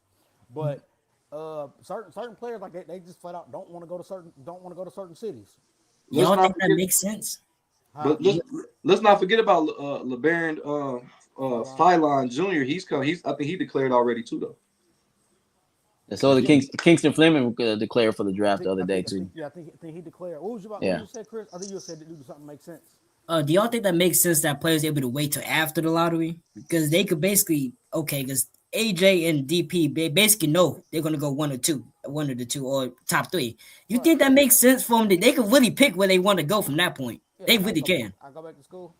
Yeah, so I'm like that kind of that's to me they have to pick before the lottery. Especially like an AJ, because if knowing what the Utah Jazz owner is willing to do for him, say he tell him, well, we got the 7th pick, we know we can't get you. I'm gonna give you $10 million to go back to school, and we'll just tank again and try it next year. But at some point, the motherfucker's gonna have to come out at some point. Like you can't hide for that long. You can only hide for 4 years. So how long did Kevin Garnett hide in the locker room when Melo was trying to whip that ass in New York? Nah, tastes like Honey Nut Cheerio. Yeah, that's crazy work, man. Jason said the Bulls will mess around and draft Cole Peak.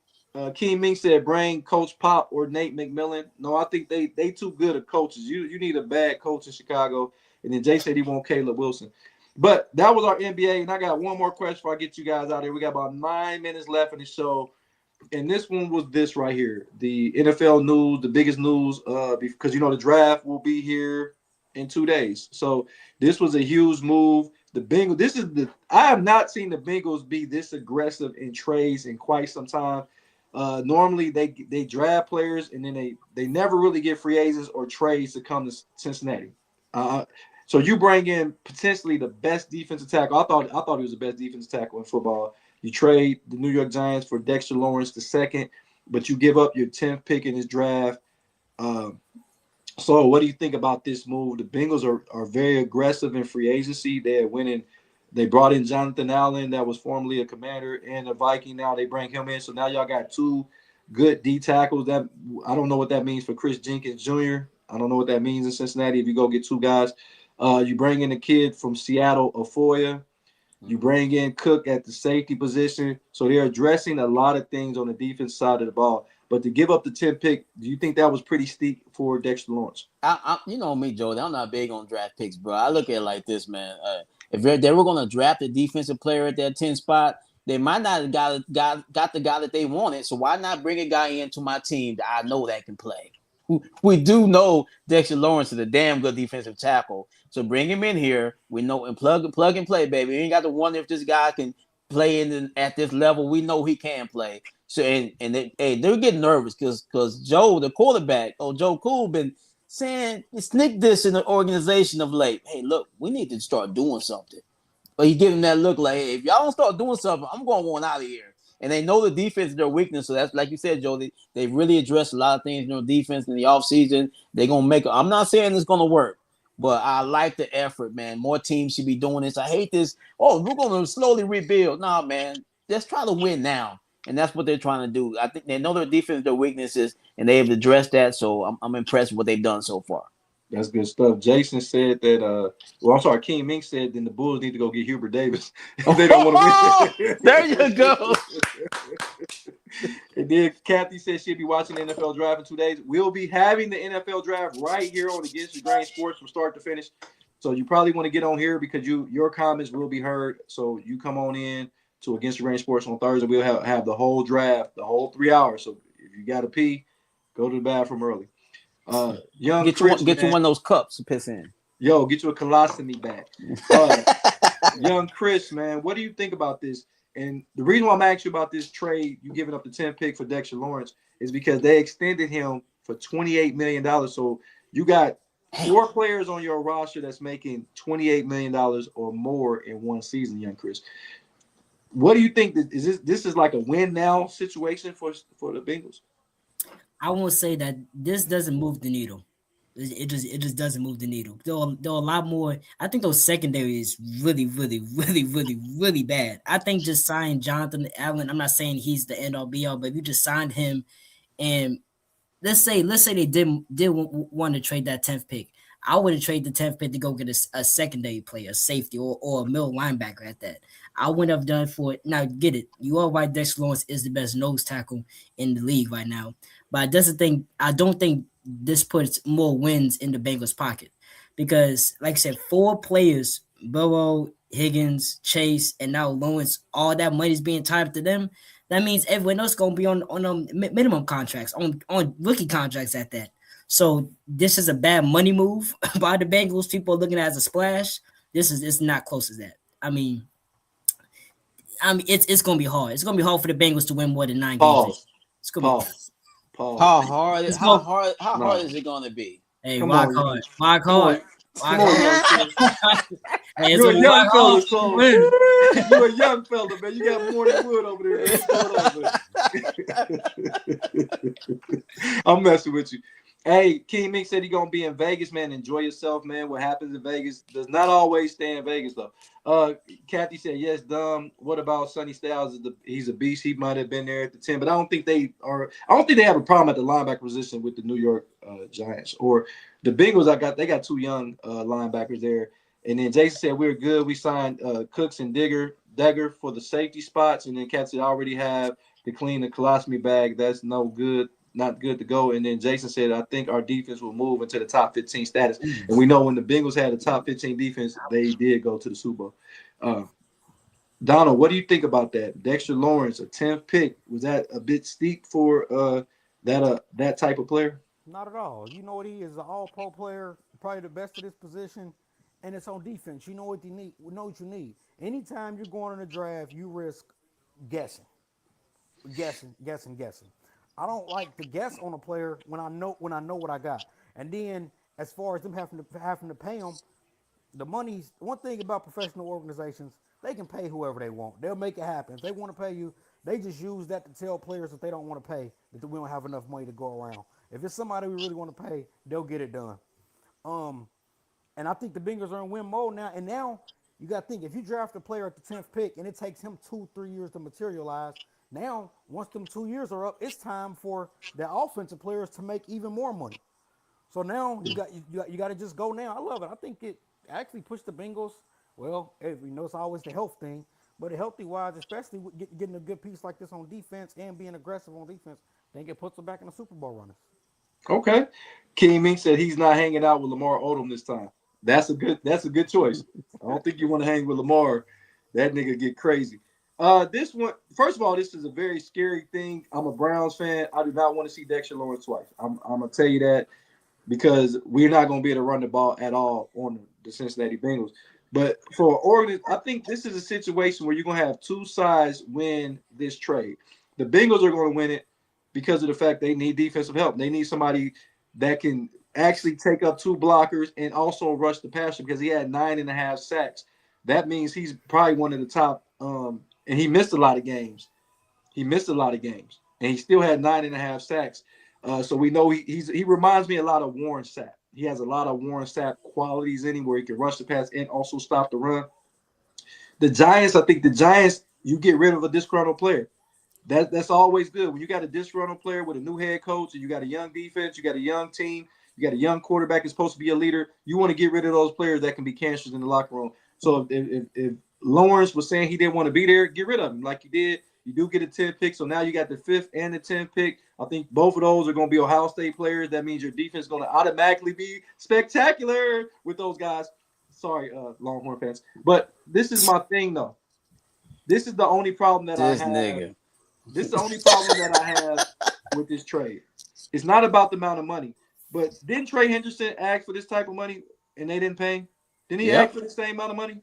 Mm-hmm. 28 million, 30 million a year? Mm-hmm. So now you let Trey Henderson go, which I was listening to what's the guy name? He's played left tackle for the Bengals, and then he went to the Rams, won a Super Bowl. Now he's on white guy with the beard. Yeah. Andrew Whitworth. I was listening to him on the Pat McAfee show, and he was making some great and excellent points. He said having Dexter Lawrence is probably more important than having Henderson because he's able to clog up the middle, make it where the young linebackers don't have to face going against guards and tackles. They can probably free run and get some tackles for losses. So I think that is really good for Dexter Lawrence to be there. And I think the Bengals have to be, I don't say they're the favorite, but I can still see them as being a top 3 team. I think they're the favorite to probably win this division. Donna, what do you think? You think that the Bengals are now the favorite to win the NFC North? For sure. AFC North, AFC. Yeah, for sure. Because I'm just thinking about the other teams, and I think it's a lot of uncertainty. Of course, Baltimore going to be there. We don't know what we're going to get out of Cleveland, and I think Pittsburgh going to be Shitsburg. But I think Pittsburgh going to be sorry. But yeah, I think they're a favorite too. I think they probably one of the favorites to go to the Super Bowl out the whole AFC. So what do you think about it? You think the Bengals move up to being the favorite now? It's been a lot of splashes. DJ Moore went to Buffalo Bills. Denver got Jaden Waddle. You know, Patrick Mahomes is going to be back. Do you still think the Bengals are now the favorite now? It depends on the health of Joel Embiid. I mean, I'm sorry, I meant Joe Burrow. We all know, Joe spends a lot of time sitting on the sideline. So if he can stay healthy, which is always a big thing for him, he always has an issue with his health. Yes, but that's a big if. Okay. They're the only team in the NFC North that has a returning head coach, so that might help them. Jason said Lawrence is getting 28, not 30. Kathy said he's scared because of our offensive line. Offensive line sucks so bad, my dead grandmother could run through it. She said F the Bengals, and Jay said it all depends on if Joe Burrow's health, just like Soa said. He said quiet as kept, our offensive line is a top 10 unit last year. Chris, do you think that they're the favorite right now? No, they're not even the favorite to win the whole division. That will belong to the Baltimore Ravens. And for the millionth year in a row, the favorite will probably still have to be the Buffalo Bills. Now, does that mean they're going to show up come playoff time? We don't know. But no, the Bengals are not the favorite, and I don't think they're even second for the favorite in the AFC. The counterfeit Bills. My thing is, I think the Bengals are scary. I would say because Joe Burrow, when healthy, is a top 2, top 3 quarterback in the league without a doubt. But that's the big question is if Joe Burrow can. When he got hurt against the Jacksonville Jaguars, it was not even a major contact play when he went down on that play. I think he went down. I thought he was just stretching. It's like when you ever see Joe Burrow reaching for something on his body, it's probably a wrap. If you see him reaching for his wrist, it's probably broke. Motherfucker missed the glass. Have you ever seen he don't got no eye. Shake it off. No, he don't have that ability. Like I seen him when he got hurt a couple years ago against Baltimore. He threw a pass and he was shaking his. I was like, hold on. And he was out for the rest of the year. Like he grabbed for his leg against the Jacksonville Jaguars. He was done. We seen him have turf toe. And Joe Burrow, like I said, he's been in the league 6 years. He's been on the IR for at least 6 or 7 games, 3 of those seasons per season. We know when he's healthy. He's been to the Super Bowl. He's been to the NFC Championship game, and then he had a season which was the year before last, where they went 9-8 and missed the playoffs. The Bengals have missed the playoffs in 3 straight seasons. I want to go ahead and make that completely obvious. I'm not trying to shit on the Bengals, but at some point, having a quarterback that's a top 5, top 3, some people say top 2 quarterback, and you don't make the playoffs in 3 years. Donald, what is that saying about your organization? I just say that the winning and losing don't matter when it comes to quarterbacks, because they think you ain't that good, and it's about a team and the whole situation. I don't think it's just the organization thing. I just think that you got it's a whole team. It's a whole team aspect, and especially in football, it's 2 totally different sides of the ball. Also, it's not even like you don't play cornerback at all. True. So I just think that it's about the whole situation. And football, you got a whole bunch of guys on the field to where one guy doesn't matter as much as other sports. Okay. So what do you think about that? Same question. Hey, Jody, first of all, they said Wemby's out for the game. They said they put him in concussion protocol. Are you serious? Yeah, I just got the alert right now on my phone. He bust his face on the floor. Oh, he's right. Yeah, Shane. He's out for the game. Well, 1-1. 1-1. It's like that. What you say, Joe Burrow? I mean, old Ralphie down again. Huh? Oh, Ralph Sampson, baby. Well, I forgot. What was the question again, Jody? I'm sorry. What was the question? I said, do you think that what are you saying about the Bengal organization that have missed the playoffs for 3 straight years? What is that saying about an organization that has this many superstars on it? Well, paying players don't mean you're gonna be a good team. It's tough to make the playoffs in the NFL. It really is, especially when your quarterback misses the bulk of the games almost every season. He gonna miss at least 4 or 5 games. You got to figure out that Anthony Davis just ain't gonna be able to play every game. You give him all this money, he's just not gonna show up every single Sunday. It's not his fault. He's not trying to get hurt, man. Some people are just injury prone. I think Joe Burrow is that. I hope he lives on a 1-story house. He don't need 2 flight of stairs because he's liable to trip and fall down the stairs and break a pinky toe or some shit and miss another game. So you mean Kawhi Leonard? I mean Joe Burrow should be on the one story. I get it. Okay, get some. Kawhi Leonard won wings. Hey, Kawhi Leonard won wings. That's true. Too, so. Young Chris, what do you think about that? What is it saying about an organization that's missed the playoff 3 straight years? You got Jamar Chase, you got T. Higgins, you got Joe Burrow, you had the sack leader for multiple years and Trey Hendrickson. What does that say about an organization? The sack leader. You think about, nigga, you said it. You call this dude the sack leader. the thing about a team not making the playoffs for the past 3 years, there's always a reason behind that and always an asterisk. With the Bengals specifically, we know there was a year where they had the passing leader. There was had the most receiving yards, Jamar Chase, and most sacks, like you said. But look at how they're using their money. That's the main thing when it comes to me. The Bengals do not manage their money well and know how to spread it around. If they wouldn't have re-signed Higgins, they probably use a lot of that money to get the O-line better. Use that money to get the defensive side of the ball better. And I think that's the biggest factor when it comes to them because they're kind of wrapped up to those 4 players, like we said 5 minutes ago, and that's gonna be the end all be all because they can't do a lot of other things unless it involves a trade. And when it comes to involving the trade, you got to get the money gotta line up, and the money might not line up because how bad the contracts are for some of those players. What I will say about the Bengals with their offensive line is they spent a lot of money on Orlando Brown. Orlando Brown Jr. brought him in left tackle. They spent a lot of money on him. They brought him over for the Kansas City Chiefs.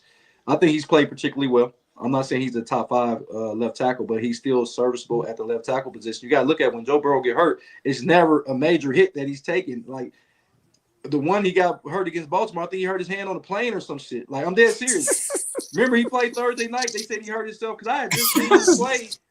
Because they had just played the Houston Texans, and then they left the Houston Texans. He get on the plane on the Thursday night game to play Baltimore. And remember, he played the game, and he was shaking his hand. Then he was gone for the rest of the season. When he played against Jacksonville last time, he reached for his toe. He got something wrong with his toe. He was done for the year. So this ain't Anthony Davis. I don't know who it is. Yeah. This is Anthony Davis. I don't even know. But when you look at their offensive line, it's not that they got a bad unit. I think that when they draft, I don't think they develop well. Because remember, they brought in Price from Ohio State. He didn't pan out. He was a 20th pick overall to them. They have made moves on their offensive line. I just think they probably need a better offensive line coach. Because I think for individual talent, they have it. And then maybe they had to shorten the drops for Joe Burrow. Quit doing 7-step drops like we back in the day. This ain't the Oakland Raiders of the 70s where you just get the fastest player and you just throw the ball downfield. So maybe mix it up. Maybe do some bubble screens, maybe run the ball a little bit more and focus more on the running game and make Joe Burrow a play action pass guy. And if you fall behind in the game, then let Joe Burrow loose. That's just my thing. And I think the offensive line will probably look better. And if they can get some more stops on the defensive line and run the ball on the offensive side, maybe that'll make their line look better. But to miss the playoffs in 3 straight seasons, that's just not a good look for Joe Burrow. And I understand what Donald said. This is a team sport, and it is a team sport. But when you're looking at elite quarterbacks, you normally see the win-loss column being one of their top stat. If you look at those quarterbacks, so they're getting help. They getting help. I guess it's one scene. Was it last year or the year before? And it's just to tell what they think. They had lost, and Jamar Chase was walking in the back walking to the locker room. He said, "One fucking stop. It's nothing you can do about that. If they lost the game, was it the Bears or the Jets they lost to? Was it a year? Both of them. It's like y'all refuse to even tackle somebody. Period. Like it's nothing. So I can't put that on Burrow. And then the offensive line, I don't think that the offense can be that explosive if the offensive line was that bad. My thing is, hold on, Donald, when I'm a rebuttal on this, and you seen Jamar Chase make that statement, they better have with every possession, they better have scored. For you to make a statement like that, and I understand you only need one stop, I get it, but you better have been fucking perfect. You better not have a turnover. You better not have a punt. You better score 7 points on every drive when you make statements like that against your team. That's just my thought process. But nobody got to be perfect. Well, like a lot of teams, when quarterbacks be winning, I ain't gonna lie. Like all the greatest quarterbacks, who we say the greatest quarterbacks, right? Yeah. The Tom Brady's. Yeah. Defense put it down. True. Patrick Mahomes, defense put it down. all these guys, the defense are putting it down. These guys are not just going out. Don't get me wrong, they're playing their part in there to win the game. It's not like they're just going out winning, and the defense is putting it down for those guys because you gotta have it. You gotta have it, and I believe like far as winning, anybody can win a Super Bowl. I don't know about that. Oh. If anybody could win the Super Bowl, then they would have. That's my whole thing. I mean, it can only be one winner. But I seen Brad Johnson, Trent Dilfer, Sam Darnold. I seen all these guys who are just not that good win the Super Bowl. Hold on. I'm not gonna keep letting people tell me blasphemy for Trent Dilfer. Did y'all see Trent Dilfer's playoff numbers? He had 7 touchdowns and 1 interception in that playoff run. If I give you a list, if I give you a list and say name your best 200 quarterbacks ever, will Trent Dilfer make it? That's not what I'm saying. What I'm saying is, first of all, he was the number 6 pick overall. People forget that he was the number 6 pick overall to Tampa Bay, out of Fresno State. We've been stupid. In my thing, he had a Pro Bowl season with the Tampa Bay Buccaneers. Buccaneers was making the playoffs every year when he was the quarterback there. Go look it up. They got rid of him. They didn't want to pay him because he wasn't, like you said, he wasn't the top tier quarterback. When he got it, people forget that year with Baltimore, he did not start that whole year. It was Tony Banks was the starting quarterback. Matter of fact, I think they had like 2 other quarterbacks before. I think Randall Cunningham was even on that roster. People forget Randall Cunningham was on the Baltimore Ravens. And then they went with Tony Banks where they didn't score a touchdown for a fucking month. They didn't score a touchdown for a month. Trent Dilfer got in the last part of the year and he lit it up. Now, was he a great quarterback? No, but he played fantastic in the playoffs. Go look up his numbers in the playoffs. That Super Bowl run. I have a great question for you. Would you take Trent Dilfer or Nick Foles? Ooh, Nick Foles. Thank you. Trent Dilfer, come on. But both of them had great runs in the playoffs. So, like I said, you're right. It is a team sport, and you can have those flashes in the bottom. You know, you can have those flashes in the pan. Trent Dilfer's your Nick Foles, Jeff Hostetler. But that's more often than not, that's not going to happen. If you look at the top quarterbacks, Tom Brady, 7 Super Bowls, Joe Montana, 4 Super Bowls, Troy Aikman, 3 Super Bowls. You know what I'm saying? Patrick Mahomes, 3 Super Bowls. When you look at the greatest quarterbacks of all time, you look at your top 10, top 20 list, you're not going to see a lot of quarterbacks on that list that don't have multiple Super Bowls and they don't have great winning percentages.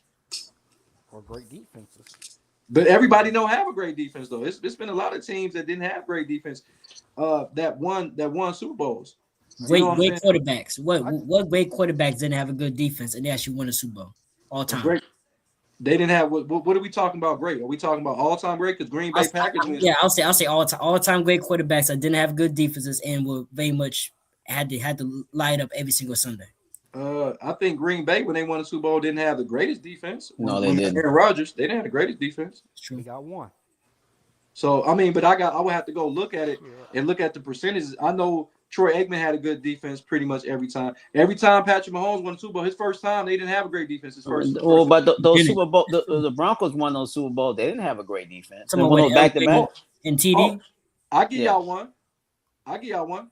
Peyton Manning's first Super Bowl in Indianapolis. Yeah. Until Bob Sanders got back, that defense was ass. Yeah, I agree.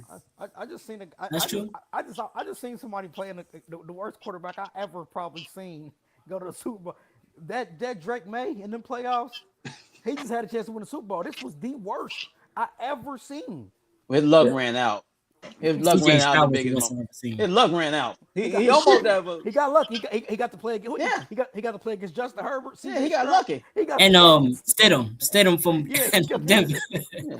But I do think it's about luck and timing. I think timing and winning where you're and getting it done. Because sometimes that timing means a lot. Because you know what I'm saying, you can just can't. I think timing is really one of the most important things. Because there's some years that it might be 2 extra strong teams.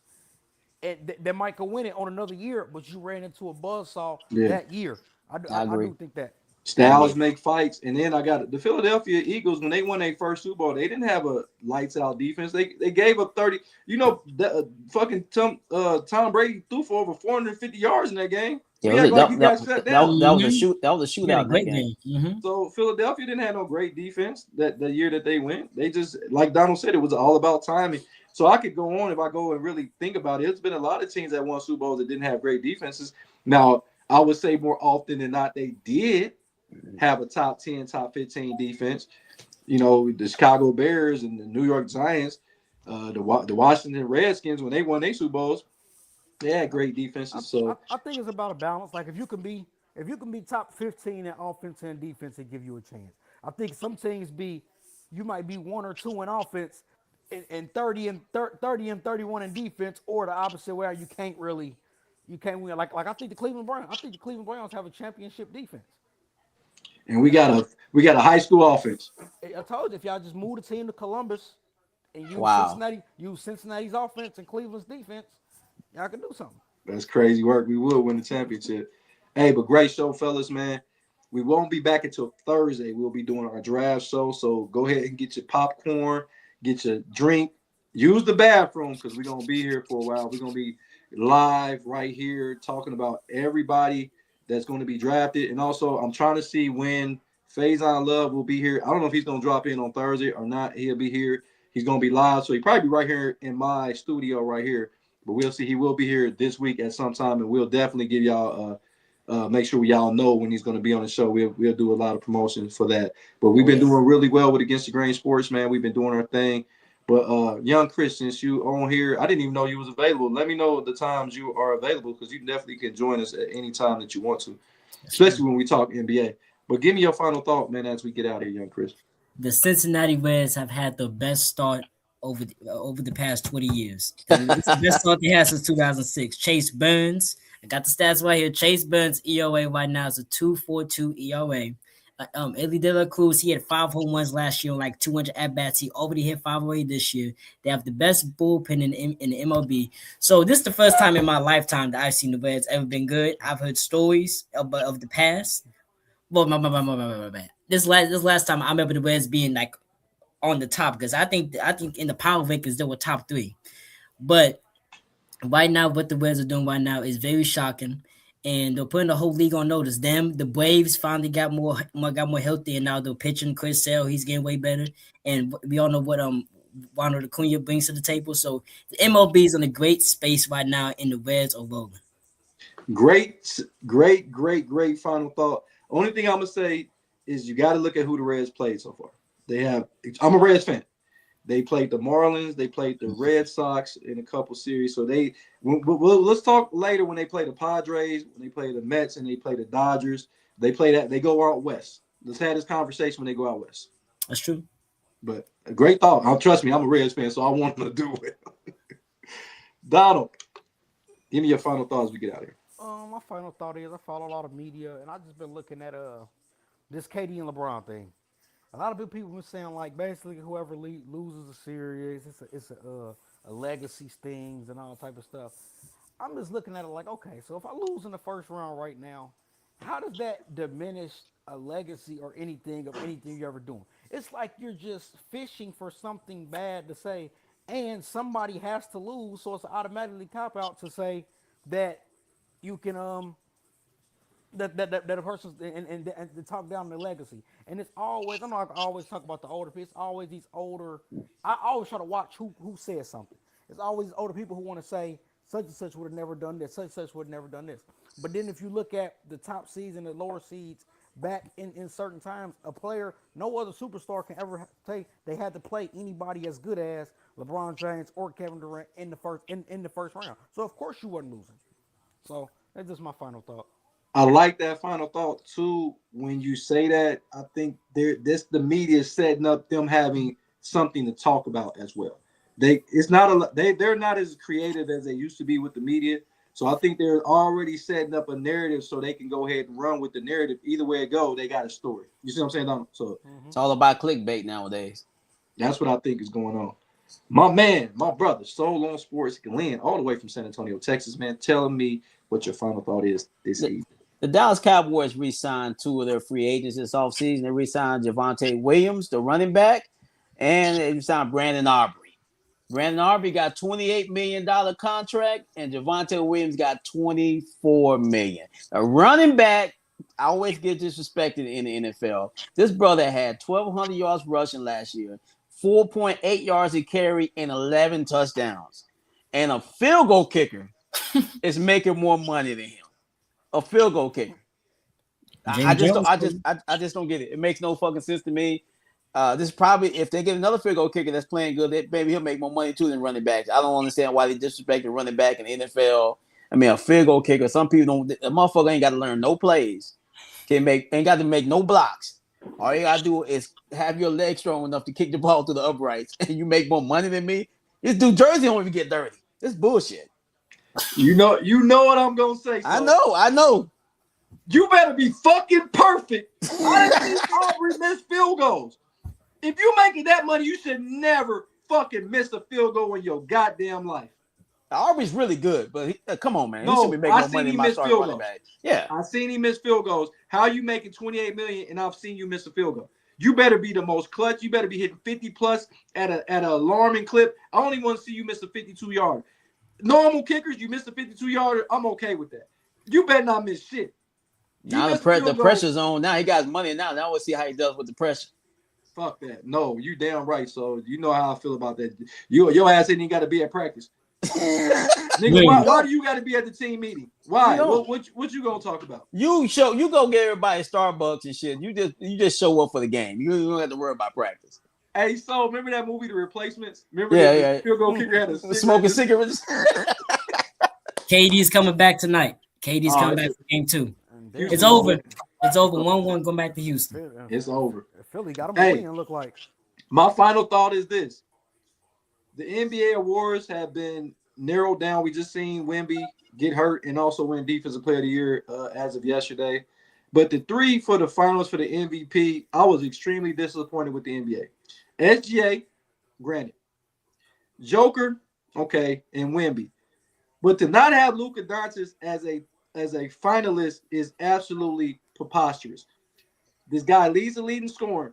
He's top 5 in assists, and he averaged over 7 rebounds per game. And the Lakers were the 4th seed in the Western Conference. Didn't we say how tough the Western Conference was? So last time I checked, they finished right there, right next to the Denver Nuggets. And that's because Luka Doncic got hurt. If Luka Doncic does not get hurt the last part of the season, they're the 3rd seed. So to not have Luka Doncic, again, not a finalist, so that means he's probably going to end up being top 5 in MVP. But this guy's been arguably the best player in basketball and has yet to win an MVP. This was the year that he should have won an MVP. You want to know why, guys? SGA, if he win it, I'm not going to be surprised. But the Joker, I'm not going against the Joker, but the Joker can't say he don't have help. His second best player averages 25 fucking points a game. Luka Doncic should have been the MVP and at least a finalist. He is my MVP. He won't actually win it, but I think Luka Doncic should have been MVP. People don't like Luka, bro. I'm telling you, it's all the crying and shit. Luka's not very well liked in certain circles in the NBA. I think so. Luka might be the first player ever to have voters fatigue and never win MVP at all. Never ever win at all because he's been getting MVP votes since his second year. It's crazy. What I will say is at least the 3 people that they have the finalists, if Luka's 4th, are 1, 2, and 3. Yeah. And then they are 1, 2, and 3. And then with Wemby's defensive side of the ball and the Lake and them being 2, you got that. SGA shoot 55%. This is insane. He's the MVP. I don't know anybody is close. No brainer. I get it, but this guy led the NBA in scoring. But okay, now and then the Joker's at 29, won more games than the Lakers, and he missed time too, just like Luka. He missed time too. One more game and one more game the Lakers, and the man leads the league in rebounding and assists. First player ever to do that. I'm not arguing that, but his second best player averages 25 fucking points a game. LeBron averages 21, and Austin Reeves averages 20-something. He has 2 20-point game scores on his team. How many games have LeBron James missed? LeBron James has missed a lot of games this year. He started the season off missing games. Right. He did. He missed like the first 15. Yeah, he missed a lot at the start. When LeBron was out, Reeves was averaging as much or more than Murray. We talking about the whole year. LeBron played 60 games. And then now you can see how important Jamal Murray in the playoffs. He didn't have back-to-back 30 balls. He didn't have more points than Luka Doncic in both. Than the Joker in both playoff games. I'm just throwing that out there, guys. I'm just saying. Jamal Murray is going to be a second or third All NBA player. He's a second or third team All NBA. Whoa, that's a hot take right there. I think he will. I think at the very least a third team, because we know what first team gonna be. First team gonna be Wemby, Luka Doncic, SGA, the Joker, and Jaylen Brown. Second team gonna be Cade Cunningham. I think Jamal Murray can make second team. It might make second team because who you got after that? Who you got? They gonna get Brunson. How about Brunson? How about Mitchell? How about Harden? I'm gonna take Murray over Harden. I'm not taking it over Mitchell. Kawhi Leonard gonna be second team. So it's gonna be Kawhi Leonard, Jamal Murray, Jalen Brunson, Cade Cunningham, and because is it a lot of big men that play? I think it's only one center. I think is it positionless? I think they might have changed. Positionless. It's positionless now. Okay. Yeah. Because if you're looking at big men outside the Joker, you can't go with Embiid. I don't think Karl Anthony Towns will make any All NBA teams. And Adebayo, he scored 83. Put him in there. I mean, he's not gonna make no All NBA team. Now the person that Jalen Johnson maybe make third team. Denny Alvia should make it too. Denny Alvia should make it too. He balled out. I think those are third team. I think I'm gonna go ahead on Against the Grain Sports. I think Jamal Murray makes second team All NBA. Y'all heard it here first. He didn't have a bad. He had a real good season this year. I think he had career highs and everything, if I'm not mistaken. Sure. So he had a great year. Yeah, man. So, hey, great show. We back Thursday. We'll be talking NFL draft, and we'll sprinkle in some of the NBA playoffs, of course, and anything that happens in the sports world. You know, we're going to cover it on Against the Grain Sports. I'm your host, Jody Coleman. We're here with my man, young Chris Glenn, in the building, all the way from San Antonio, Texas, right next to his pops. I love the duo, Bronny and I score. I get points though. I on the court. Hey, you said you Bryce. Hey, we got Ken Griffey Sr. and Ken Griffey Jr. Hey, I'm Steph Curry. He's Dale Curry. Okay. Yo. That could be worse. Who's the best? Real quick, who's the best father-son duo in all the sports? Donald, who you think? Dale and Steph. Dale and Steph. Just because Steph is so high in the all-time rankings that he could pick Dale up. Okay, so who you think? All the sports. Wow. Shit. Maybe the Barry Bonds and his father. I don't know. Oh, that's a good one. That's a good one. Who you think, young Chris? You already said it. Ken Griffey Jr. and Sr. Actually, no. Vladimir Guerrero Sr. and Jr. That's a good one. I'm gonna go with Clay Matthews Sr. for the Browns and Clay Matthews Jr. for the Green Bay Packers. I think that's a great. Hey, what about that baby that the guy from that had a baby with Steve Nash's wife? Leandro Barbosa. the other guy. You talking about Jason? Jason Richardson. Apparently the kid can really hoop. So maybe when he gets to the league, maybe that'll be the combination. We got to talk about it. It was a lot of good father-son. Kobe, Bean Bryant, and his dad was in. Joe Bryant played for the Sixers, right? I think. He had to play for the Sixers. Was Michael Thompson? Michael Thompson was good. Yeah. He was okay. He was the number one pick overall, though. Clay. Where did he go for college? Michael Thompson. Mm-hmm. I believe Washington. Hey, what about Washington State? Washington State. What position does Magic son play? Did he play in the post? He played with ball. Hey, hold on. I'm done. He's the point guard. Hey, he likes throwing them balls around, man. Yo, he play. Yo, I'm not, man. Okay, let me ask you. Who is his 2-on-2 partner? His post game is Dwight Howard. His 2-on-2 partner. Hold on, Donald. Did he pass the ball to Dwayne Wade's son? Oh man, this is funny because you know how bad Bronny got to be for your dad to be probably the greatest player of all time, and we're not saying y'all the top father and son duo. No. Hey, point wise, they got if you combine their points, they number one. They number one in points.